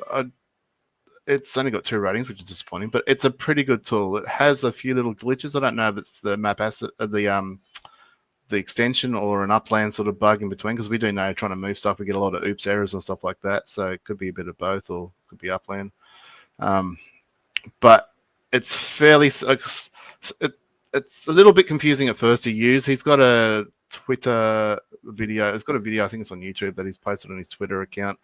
Again, if you need more information, reach out to myself or Kachow for this one. It is, once you sort of get your head around it, which only takes about 10 seconds, 15 seconds to get your head around it. Once you do, it is super simple and it's very, very useful. So if you've used like Leban's map asset mover or Buelerman's for the myupland.info, it works in a similar way, but instead of using it on a browser and copying a link and whatever, it just does it all within the app, within the page, which is really, really good. So now we come to Leban's website. All right, I'm going to share with this one. We already did a little bit of sharing with Leban's website, but Elsac didn't touch on this one, so I'm going to take While it you away. do that, get some water. I'll be right back. Share window. Alrighty, so okay, I'm probably gonna have to log back in because unfortunately he logs you out really quickly. I know, we're all good. All right, so Leban's been working on with me, and it's still a work in progress. It's definitely not complete yet, but we're working on it. We've been working on a page to manage your structural ornaments. Now, a lot of players, myself included, I love a good spreadsheet, and that's how I manage and have managed everything right up. We'll still do at the moment. But however, I know a lot of players obviously don't have the time for it, or just couldn't be bothered, hate spreadsheets, all that sort of stuff. So we're trying to come up with a way for you guys to be able to have it all automatic, be able to view everything that I pretty much view on my spreadsheet here in this page, so the structural ornament organizer. So the whole idea is that for it to be a snapshot. So if you wanted to pick a season, say we're into what, harvest, so we'll select harvest. And you can come along here and go, right, in Arlington, I've got one address. Okay, I might need to sync this. I haven't synced this for a bit because I know that's wrong. But again, that's just because... Anyway, I'll talk about it in a sec. So it'll come along here, and hopefully we'll get it working. So it'll show that, like in Arlington, I've got 7 addresses, maybe that have 6 structures with 5 harvest season ornaments applied. And you can look at it and go, right, which address don't I have? And I can look at this one and go, all right, I haven't applied this ornament to this property here. And you should be able to do that at a glance with each city and look down at it and be able to see what you haven't got applied, and as a snapshot, or what you need to get. What properties don't have the ornaments that you need, and you might need to go track down some more from that. So again, this is another page you want to keep an eye on because it's developing over the next few weeks. Hopefully we can get it developed a lot more. And this will be a really good tool for those that don't want to use a spreadsheet or don't keep records of their ornaments, but do want to start to organize and manage and get more ornaments, especially for the Uppie era. This site might be just what you need to help you do that. So in conjunction with that, in the background, I've been working on my own Chrome extension tool. Now, this is not yet live. I'm still waiting on a few hiccups and stuff through the Chrome extension people or whatever to get it approved in the store. It will be free like everything else. I'm not ever going to charge anything for it, no memberships or anything like that. It'll just be available to use. So I'm just going to do a quick demo of what I've been working on and how it works. I think I've got it close to being 100% complete. Those that were Patreon members had the opportunity to test this for me and give me some advice and feedback over the last couple of weeks. Sadly, not too many took up the opportunity, and even less actually gave me feedback. But those couple that did give me feedback, I took it on board, added some new features to it, and I think it made it a better extension all around. So the extension is called Swaley's Ornament Magic. Not really magic, but it's magic. Hopefully it feels like magic for some people. So once it is installed, you'll be able to download it and you'll be able to just turn it on and off, as simple as that. So you just go to your extension menu here and just bring it up. And once you finish with it, you can shut it down. So once you got it there, you can make it as big, or it won't go much smaller than that, but you can move it around to on the screen wherever you want, wherever it sort of suits you. If you want to make it longer, you can. So, all right. So step one is, I'm going to go to Queens. All right. So I'm going to show you a few different aspects of this tool. So once you load it up, so you can just click on a property. So I'm going to go into my Queens property here. Once it loads, geez, now my computer's going slow. Yeah, it's just not just me, asshole. Oh, maybe it's the stream. All right, so you can see here that this property has got the Genesis. I forget what the name of it is. I'll come up here in a sec, but it's got an ornament already applied, the Genesis Diamond or something like that. It's called. I can't remember. So if I just click on the property, so bring up your property card, it'll populate all the information into the field here. So I can, if I want, I can make it bigger. All right, so you can see I've only got the one property. So if you had multiple structures, and I'll show you that in a minute, it'll come up here, but here we've only got one, so that's all good. And you can see here the Genesis findings. So that's already applied, and it's showing you that it's applied. So even if you couldn't see it, you know it is. Now, if I had lots more than just the 6, I could use a filter and go, well, I just want to know what my harvest one is, and I can see my harvest here. So obviously in the past, you would have to go into your menu. So everyone knows, go into menu, find it, whatever. Actually, I'll do that because I'll show you how painful it is for the smaller accounts that don't have, 7,000 plus ornaments. All right, so that's not the hard bit. Removing something is obviously pretty simple. But if I now want to apply something, first of all, I've got to wait for it to load up. Okay, well, this one came up nice and quickly, but I'm actually looking for this one. So now I've got to scroll down and look for that one. I went past one here, so it's not that one. And you can see how small this thing is and how far down it's going to go. Whoop, I went past one. Actually, I think that is the right one. So that was actually a relatively easy find, but you can imagine with all these, how, if I was trying to find one of these ones further down the list, it could be a bit harder. So imagine trying to do that 500 or 600 times each season, which is currently what I do and have been doing. So not anymore. So now you can come along. Actually, I should have just done that. Oops, I don't want to sell it. Yeah, put one back on there. All right, so I'm just going to put the first one that comes up on it. All right, so we're going to apply that.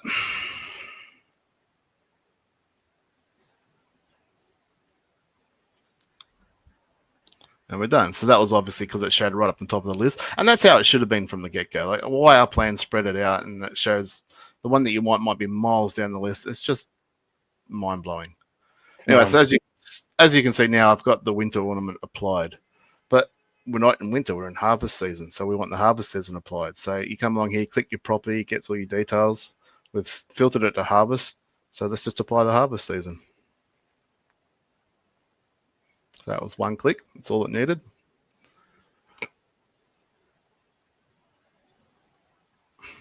Then we got it. I'm just going to get this little StreamYard thing out of the way. All right, so just confirm that, and we're applied. So you can see that it swapped it from the winter ornament to the harvest, and just to confirm, because it doesn't look like there's one there, you can see that the police station / the fuzz ornament is applied.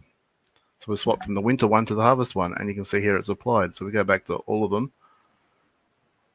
So we can see only 2 clicks. So, well, I call it one click because it's one click to select what you want, and then one click for Upland to confirm it. So I've sort of tagged it the one click. Technically not true, but, at a stretch, you could argue that it is. So it's as simple as that. So you can then go to your next property. I know there's one over here. And basically do the same thing. So you can see I've got that's the Genesis season ornament applied, so the Patriot Games, and I want to go harvest season. So I can either select it up here, which if you're going around doing all harvest season, it's probably easy just to select the filter and it'll instantly show only the harvest season, and I can hit apply.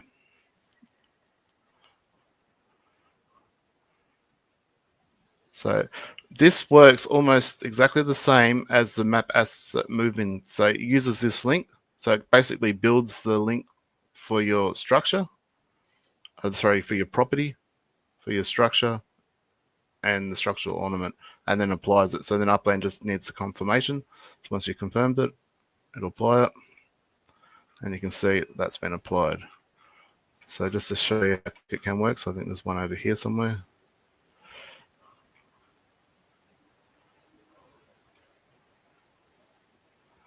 So again, we've got the same Patriot Games ones applied. And it would appear that I don't have a harvest season one for this structure. That's cool. We'll just find a different one. We'll change it to all. And we'll just put a different ornament on it. So we'll put Elslax Krampus. Oh, yeah.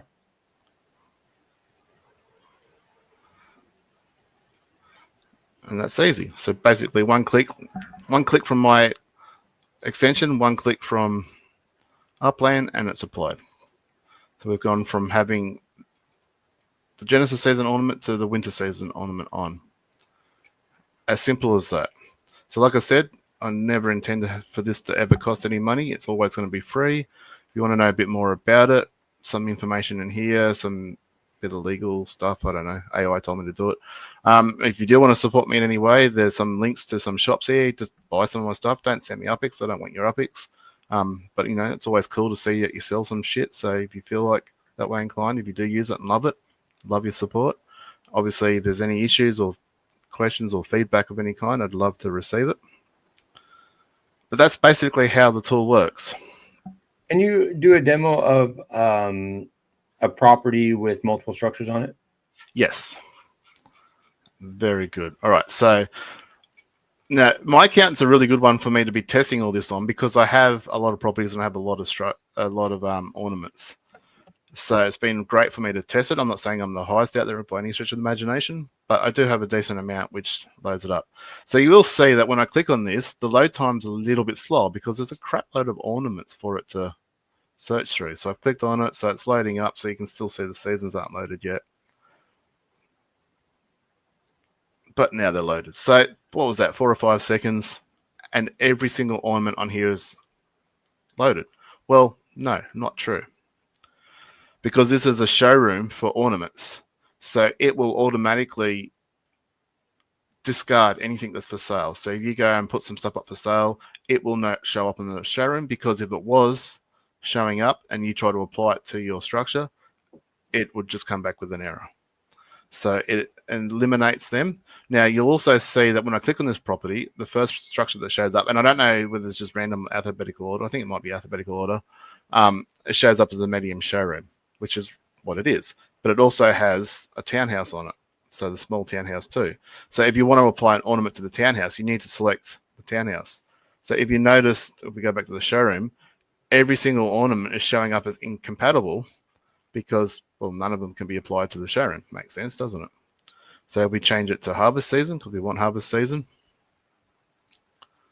All right, so they're still showing us incompatible because we haven't changed the showroom. So we'll change that to the small townhouse, and then we should. All right, and we also, sorry, and the other filter I've got in here is the structure types. At the moment, it's showing all structures, but we've only got a small townhouse, so only small townhouses will work. So you can't accidentally select the wrong structure. It just won't let you do it. So because there's so many here and you might be after a particular one, you can obviously select small townhouse and it'll filter out everything else, show you which one's applied, and then there's all these different ones. Now they're all exactly the same ornament. I mean, I could swap from one to the other. It wouldn't make any difference. In fact, I'll just do it because I can. All right, I clicked on that. Did it not work? Oh, Houston, we have a problem, do we?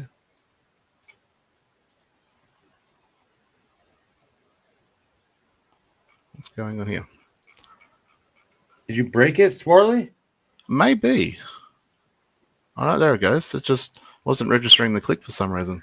All right, we'll have to watch that and see if that's just my PC or a bug or whatever. Anyway, so it's changed from one ornament to the other. It's a different ornament, but it's the same, well, different mint number, but the same ornament. But it's just applied that, no dramas. And then obviously it refreshes once it applies that and then reloads it. So the harvest season will stay there, but you'll have to I don't know why that one doesn't stay there. And then obviously that.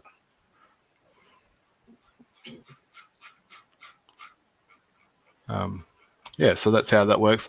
So the only catch with multiple structures, it will work on multiple structures, but you need to make sure you select the right one. If you don't, you're going to end up with, or you can't accidentally apply the wrong one. But if you see it showing everything as incompatible, that's because you haven't made the selection up the top, or you've got the wrong structure on the property or the wrong ornaments for that structure. So it's hopefully foolproof that even if you make a simple mistake, it'll sort it out and fix you up. What else do you want me to show? Else that? I think that covers it basically. Click the My Properties button. All right, so this is what I've been working on the last few days. Now, before I go into this, I just want to show one thing. So if you go to your assets list and bring up your properties, and if you say you bring up, just go to the first property on the list, you can see it zooms into that property perfectly. It brings it up. It brings you this link, which is that's the same link that Upland uses when you go to your property list and your stuff there, and you guys has that link that takes you to the property. It uses that same link. When you're outside a session of Upland and you just use that link, it'll take you straight to that property beautifully. It'll show you that and that's exactly what you want. And when you're using this tool, that's exactly what you want it to do. However, when you use that link within Upland, so all I did is copy and paste the exact same link in and press enter, it does this, which is really fucking annoying. Upland broke this about 6 months ago. I don't know how, why, what, when, what. And I don't know how to fix it. I mean, obviously, I don't know what Upland have done. So it works perfectly if you're logged out, or it works perfectly if you use it from the menu down here. But it will not work. That link will not work if you just use that link yourself within the logged in version. So I had to create a workaround for this. So I can hear what people are already saying. So it'd be great if you could go from property to property easily and apply all your ornaments in one session. So, well, we've done that. We've looked after you for that. So you saw how long that took to load up, but basically click My Properties, you'll get this list. Now this list will list any property that you have a structural ornament on the property. If you want, you can even take it to the next level and go, well, I don't care about other seasons, I only care about harvest season. So it will now list all properties that have a structural ornament for harvest season on that property. So I can click the first one. Okay, so it uses that menu down the bottom, so your My Properties, instead of using that link directly, and therefore it will take you to the property. So why it's not loading up, I'm not 100% sure. Like, it should show you the structure. It's probably an Upland thing. Yeah, it's probably an Upland thing. That's just not refreshing. There we go. There it goes. So that doesn't normally happen. So that's just a one-off thing. So it'll take you straight to the property. You can apply your ornament and then you can move to the next one. And just go through your list one by one. So that one's come up nicely. You can pick your, hit apply and then move to the next one. So this will stay there. You can move it around just like the other one. You can make it smaller and bigger if you need to, whatever suits you. It'll stay there. It'll stay open to the page or the section that you have it open to until you finish using it. So you'll note that when I was doing that, these ones are crossed out in grey. That's because I've used these links already. So it gives you a bit of a guide as to which ones you've clicked and which ones you need to go to next. So yeah, I haven't been to this one yet, so let's go to it. So it'll find it in your menu. It'll go straight to it. And there's your property. Obviously, I'm building it. It's not quite finished yet, so I wouldn't be able to apply it if I wanted to. Again, not sure why we can't see it. But anyway, you get the picture. And you can see how now it's turned grey and it's been crossed out. So it's showing you that you've been to it. You can still use that link. It still works just fine. If you did something wrong and you want to go back to it, it's still just fine to use. But it's giving you a clue as to where you're up to. So that's the way you can go through each city one by one, alphabetical order, and just start applying all your ornaments for that season. Apply it, go to the next one, apply it, go to the next one. And what used to take players days to do should now take minutes. That's the plan. That's the goal anyway. So I'm hoping to take most of the friction, not all of it, because Upland could easily have implemented this into their own platform. I'm hoping to take most of the friction out of this, out of applying ornaments, and just make it as seamless as possible and as easy as possible. And that's what I think I've achieved. It'll just take you guys to start using it and hopefully loving it to I prove think you've that. done it. Yeah, this has been a huge game changer for me. And I don't even have nearly the assets that you do. I can hear, and you'll have to let me know if I'm sharing the right thing. So I don't mind sharing my spreadsheet. So this is how I've always managed. It's probably not sharing the full screen, am I? No. Share screen. Let's go with the entire window this time. All right, so this is how I've always managed right up to this very moment. I've never used this tool before. In fact, I've only developed it in the last couple of weeks.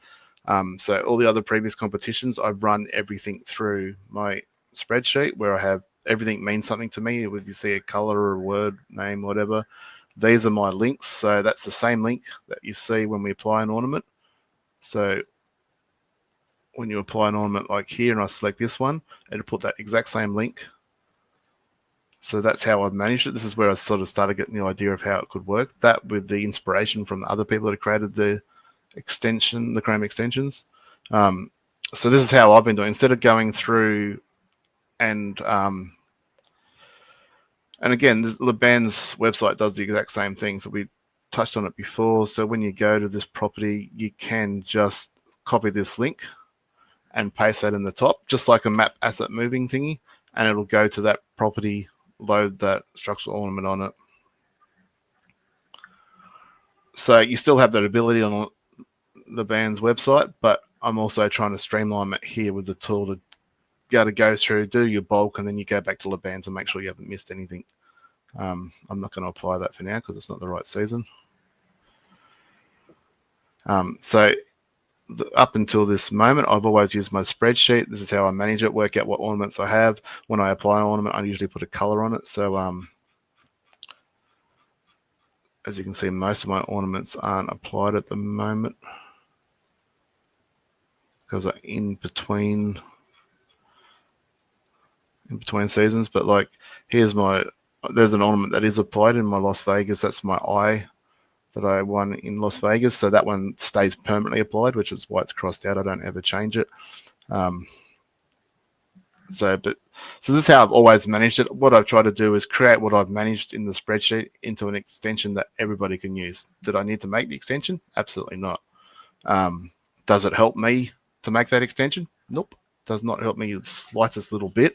Does it help everybody else? Yeah. Hopefully it helps everyone else get up to my level of being able to apply stuff in a timely manner and therefore give you guys the best chance, especially players like One More and a few others that are coming close, to kick my ass. I want that. I mean, more competition is better for Upland, and that's what I'm going for. So not for me to be better or to win or anything like that. It's to make Upland better for everybody. That's what I'm aiming for. That's what I'm hoping to achieve, and I hope so I hope this does that. And if people start using it and have some feedback, thoughts, things aren't working properly or things that could be improved or made better, shoot them my way. I do listen to them. A few of the suggestions that have been thrown at me have been implemented. A few I've gone, no, I'm not going to touch it. Some people have talked about, incorporating a moving of the structural ornaments into the tool. I'm not going to do that. Other tools already do that for you, such as the map asset by Kachow or Laban or Buelerman.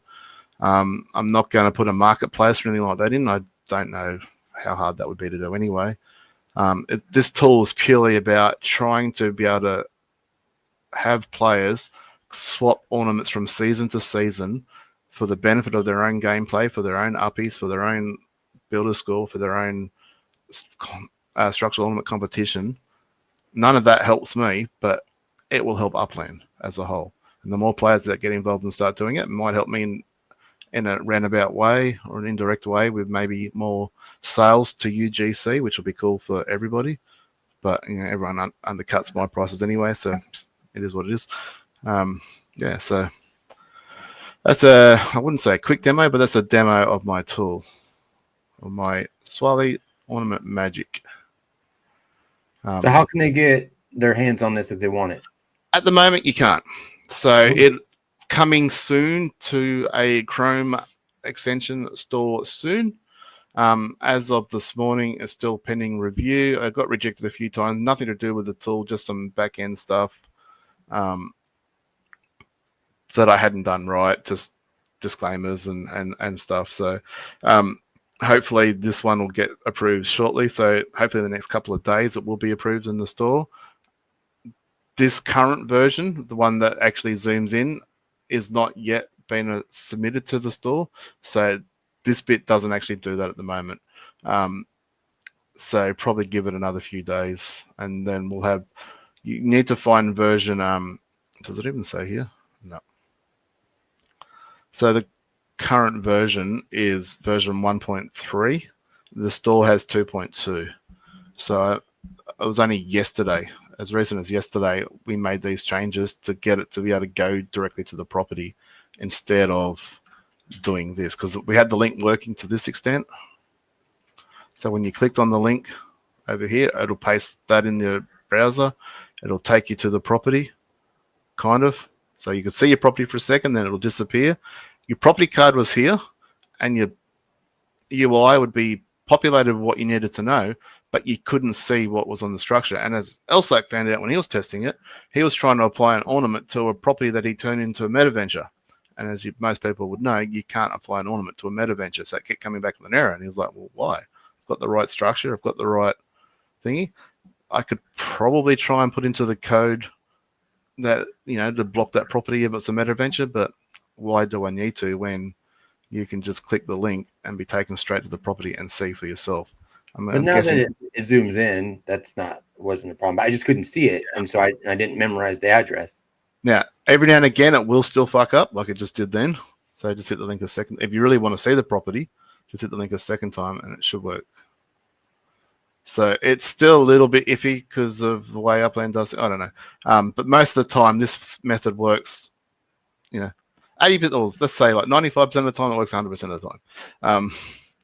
So it's not 100% foolproof, but it's pretty fucking close to it. It works almost all the ways. And I guess it's just my memory's being used up why it's not showing the structure. It's a lot slower than what it normally is. Maybe it's the streaming.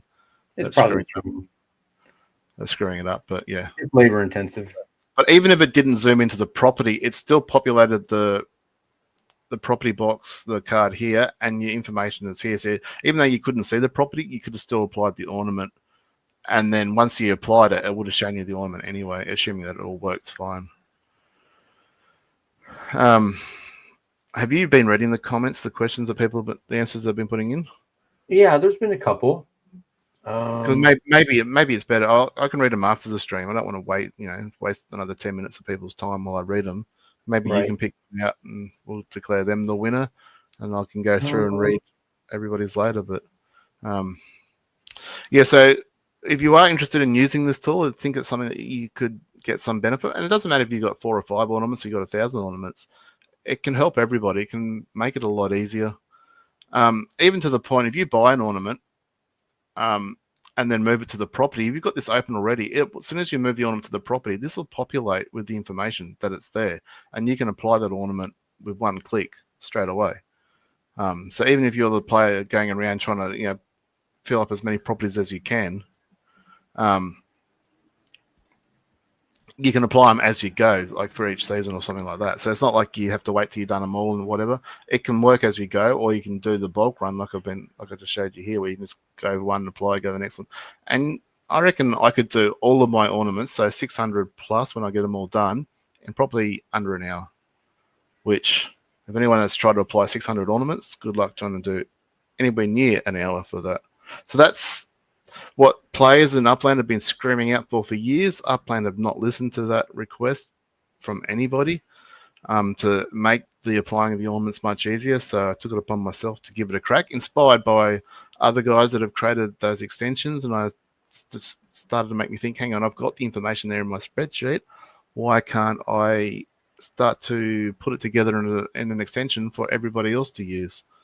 So I started playing around with it. I'm not a coder by any imagination. I'm not suggesting for a second that this is top class work or, the best program or coding that's ever been done. I don't know how to code to save my fucking life, if I'm honest. But when you have AI and you know how to direct it properly and ask the right questions, it can produce some bloody good results. And you can see what I've produced. So there should be a tool creator. Well, it depends on how Upland view this, because like the move tools have been around for a while. They're brilliant. They streamline moving items from one place to another, which is another thing that Uplanders have been whinging about for years, is to make that easier. The Buellerman's tool's been around for a long time. Kachow's been around for several months. And to my knowledge, Upland have not said boo about them. So I'm hoping they look at this the same way. This uses pretty much the same technique of just pasting that link into the web browser, and applying the ornament. There are a few other things that's going on, but nothing untowards, nothing that's breaching any terms and conditions or anything like that. Hopefully Upland embraced layer, I guess you call it layer 3 almost. Layer 2, layer 3, whatever it is. Maybe it's like a 2.5. And encourage players that, this is a tool created for the community. This extension is absolutely useless in any other browser. In fact, I can take you to like YouTube and bring up my extensions. You can see it's here. It's like I can't select it. It's not available to be used. It's only available on Upland. So if you don't play Upland, it's absolutely fucking useless to you. And that's probably the way it should be, because that's all I've made it for. I haven't made it for any other game. So hopefully you guys can check it out in a couple of days. Hit me up if you want more information or any guide or anything on how to use it. And be loving any feedback, positive, negative, or suggestions all the way. So if you have any issues, things not working, take screenshots, send them to me, let me try and figure out what's going wrong. But I've done some pretty extensive testing. I've had some reasonably sized accounts, including myself, but not just myself, use it, and it's gone pretty seamlessly as far as we can tell. Yep. I think the comment that I liked the best is Happy Jack's comment.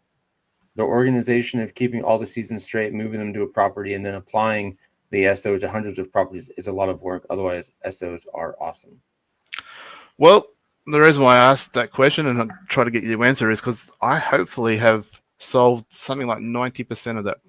Well, not just me. The band's site hopefully will be like an overview, like as X1 likes to say, 20,000 foot view of all your properties. So you can see what has ornaments, what doesn't have ornaments, and you can apply what you need to. Where my tool will help you just go around and apply them all in a much faster time than what you can currently do it. All right, if this doesn't get people interested in doing the structural ornament competition, I don't know what will, because you can't make it much easier than this outside of fully automating it. Which other than Upland implementing a lot of these types of features into the platform directly, and maybe you hitting a button that says apply all my harvesters and ornaments, which they probably could do. Other than doing that, which if they did do that and my tool becomes absolutely null and void, awesome. That's a win. That's a win for all Uplanders. You don't have to go get an extension. You can just apply ornaments, snap of a button. That would be fucking amazing. But barring that happening, well, then this hopefully tool will help you apply all those ornaments. So, yeah, King, if you weren't doing it because it was just too much of a pain and effort, you still got to buy the ornaments. You still got to move them to the property. You got the movement tools that can help you, but when you're doing one property, moving them to all different properties, the move tool isn't the best for that. You're better off just setting it one by one, which is how I still do it, to be fair. But once you've got them all there set up, you won't even need a spreadsheet. You can use Laban's tool and you can see what properties have what ornaments and what you're missing, so you can keep building and adding to it. And I think with Upland moving forward, between Uppies, Builders Competition, and Structural Ornament Competition, you're going to want to get more involved in ornaments. I just don't see how there isn't a future for them. Now, if Upland turned the ornament challenge into something that I think it should be, well, then that would just make it even more profitable and even more reason to do it, especially if you can end up with it'd only be a little bit of sparklet, granted, but who doesn't like a little bit of sparklet? A little bit's better than none. I hate that shit. I don't want any sparklet. A couple of seasons ago, I was winning the structural ornament competition and getting 100 sparklet for being the number one player. So I mean, like, you know what I mean? Like, so, you know, if you're down in like 50th place and get 100 sparklet, that's still a pretty fucking good win if you ask me. It's better than nothing. Yeah. And you're also contributing to not only the Upland overall appearance, but the other things as well, the Uppies and the Builder score. Which, let's face it, the Builder score is really a sparklet buying score, but you know it is what it is. So Upland want to encourage people to buy Sparklet more, and if you don't buy Sparklet, you ain't going to win that one. But that's a whole nother argument. Right. So let's not go down that rabbit hole. So Right. so that's about it. So if anyone's got any questions, you want to go to the next slide? Yeah. So we kind of missed a couple of slides. That's a few snapshots from my tools, so we don't need to go into that anymore. You can explore that. So I actually did, once I finished building it, I threw all my code into ChatGPT and said, right, can you assess this from, you know, every different angle, positive, negatives, you know, good, bads, what people might review it for and stuff like that. So it was just a simple prompt like that. It had nothing more in it, certainly nothing favorable from me. And this is what it spat back out. This is a summarized version. There's a lot more to it than that, but it summarized it down to this. And I'm like, well, this is my first ever attempt at coding, and ChatGPT rates at this. I'll take that as a win. I'm sure there'll be expert coders that would go, well, that's not entirely accurate. Maybe ChatGPT is blowing some wind up my ass. I don't know. But I'll take that score. Overall average of 9.9 out of 10. Can't beat that with a stick. Yeah. So I'm not unhappy with that. I try to keep it as simple and streamlined as possible and achieve the goals that,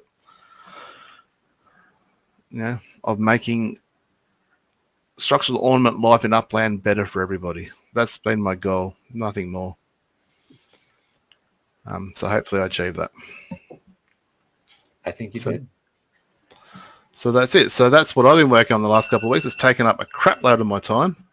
I haven't done any UGC. I've done barely bugger all. People have asked me for stuff. I probably haven't responded because I've been spending hours and hours in Laban's world, basically doing that. A little bit of help from Laban. He's helped with a few snags here and there, but overall, most of the work's been me, and it's all been done in the last couple of weeks. So hopefully people can use it this season when it goes live, hopefully in a day or two. I'm assuming that you'd be able to just search Swali's Ornament Magic in the Chrome extension store, and it should just come up. Otherwise, hit me up and I'll let you know. I'm thinking about running a competition later on of people using it, posting shots on Twitter or something on X, and maybe I'll give away some sort of prize or UpX prize or something like that. Ooh, just to try and get the word out there a bit more, so people, because I do want people to be able to use this. And I mean, I think of players like Shaq, who's got hundreds of ornaments, Wamawa, who's got, you know, probably almost as many as I have, if not more these days. These are the players who do want to use, and I know that it'll have a huge benefit for those players. And then there's obviously plenty of other players that still got 20, 30, 50 ornaments. You know, it might encourage you to start getting more if you realize it's so easy to apply 30 ornaments now. You know, 50 doesn't seem so daunting. I know, I'm excited. I'm gonna get more ornaments. I'm coming for top 3. Yeah, you're gonna have to build a fuck ton more micro houses from what I've been watching. If that's the case. Don't fucking talk to me like that, Sword. Hey, you saw in my little slide, there's one property with like 40 micro houses on it. That's what you're going to need to do, I think. Because until Upland change the scoring system, that's going to be the meta. One property with as many micros as you can fit on it, but leaving space for the ornaments to fit. It's going to be the meta unless Upland change it. And that's what I fear. If they don't change it, that's what's going to happen. Players will do it. Why wouldn't you? When you can score 300 points with one property, why wouldn't you do it? Yeah, of course you would. So Upland have definitely got to address that. Multi-structure's fantastic addition, as I said. I fucking love it. It's awesome being able to, you know, put all different stuff and make different designs. And you know, I'm making a new jail at the moment, which is it's one big ass property that's going to have lots of structures on it. So I love that addition. But when it comes to the ornament challenge, they need to think how it's going to affect it. And I think the diminishing returns will solve that problem perfectly. But anyway, so yeah, if anyone's got thoughts, feedback, whatever, I'd love to hear them. Again, this is all just my opinions. I mean, I sent a full report through to Upland months ago about this when X1 made those comments on our show. Haven't heard a thing back other than, yep, it's cool. We'll look at it type response, which is awesome. Not suggesting for a second they will listen to me. It's just to give them some ideas of things that they could look at. So hopefully they do revamp it and bring some life back into the Ornament Challenge, because that's basically what I would love. And again, I'd love people to absolutely kick my ass in it, because that means Upland's getting bigger and better. Yeah, that's ultimately what we want. Yeah. All right, sir. Well, let's get the hell out of here for now. I know we gotta save our voices for Friday. We can't. We can't. Well, yeah, we can't suck all the air out of our Upland stuff. But yeah, you've created a killer tool. So. All right. So Happy Jack was our 20K winner. Yes. So that's his in-game name too, isn't it? Happy Jack. I hope so. If you're still here, Happy Jack, just confirm that is your in-game name, and I'll flick that over to you now. It was real close between that and another one, but I went with Happy Jack. Well, who was the other one? Other one was King Cody. King Cody had a similar response that I thought was also. I was going to say I'll give like 10K to the second up, but King Cody's got more up than he knows what to do with already. If you really want it, King Cody, let me know. I can send you 10K as well, just for being second place. Oh yeah, that's a nice endorsement from Twilk. So Twilk is one of the players I was talking about that did test it. So outside of Elsac, the two main players that tested it was Twilk and Neptune 104, or 10-4. I don't know how you want to say it. So both decent size accounts and both given me good feedback and be fantastic testers. It's just a love heart from King Cody. I'll take that as a you're good. Yeah. All right. So Happy Jack, I'll try and track you down, assuming that's your name. I'll send you 20K. Too. Yeah, so hopefully everybody can test it out soon and try and break it, I guess. Well, I don't want to break it, but so anyway, let's get out of here. Let's get out of here. All right, 6 week 6, hit me up for that $10. I can send you. Hit me up and work out the details. If you own Teabagger 109, also hit me up so I can get you your 5,000 Uppies as I try to figure out how the hell to find that. Last thing, I'm just saying in comment, I missed it because I was too busy talking. Is it Wolf's birthday, I believe? Is that what I'm saying? Wolf's Happy birthday, Wolf. Happy birthday to you. I'm not going to sing because I can't sing for shit. Yeah, but I was watching my screen. I was busy presenting. So I feel bad for not saying happy birthday, Wolf. So happy birthday. Hope it was a good day. All right, guys. I'm sure it was. Or is. All right, guys. Thanks for hanging out. Thanks for watching. If you didn't catch it all, go watch it back. There's some other good stuff at the beginning, middle, and end. Yeah, and then we'll see you guys on Friday for Upland After Dark at 9 o'clock. Until then, we'll check you later. Peace.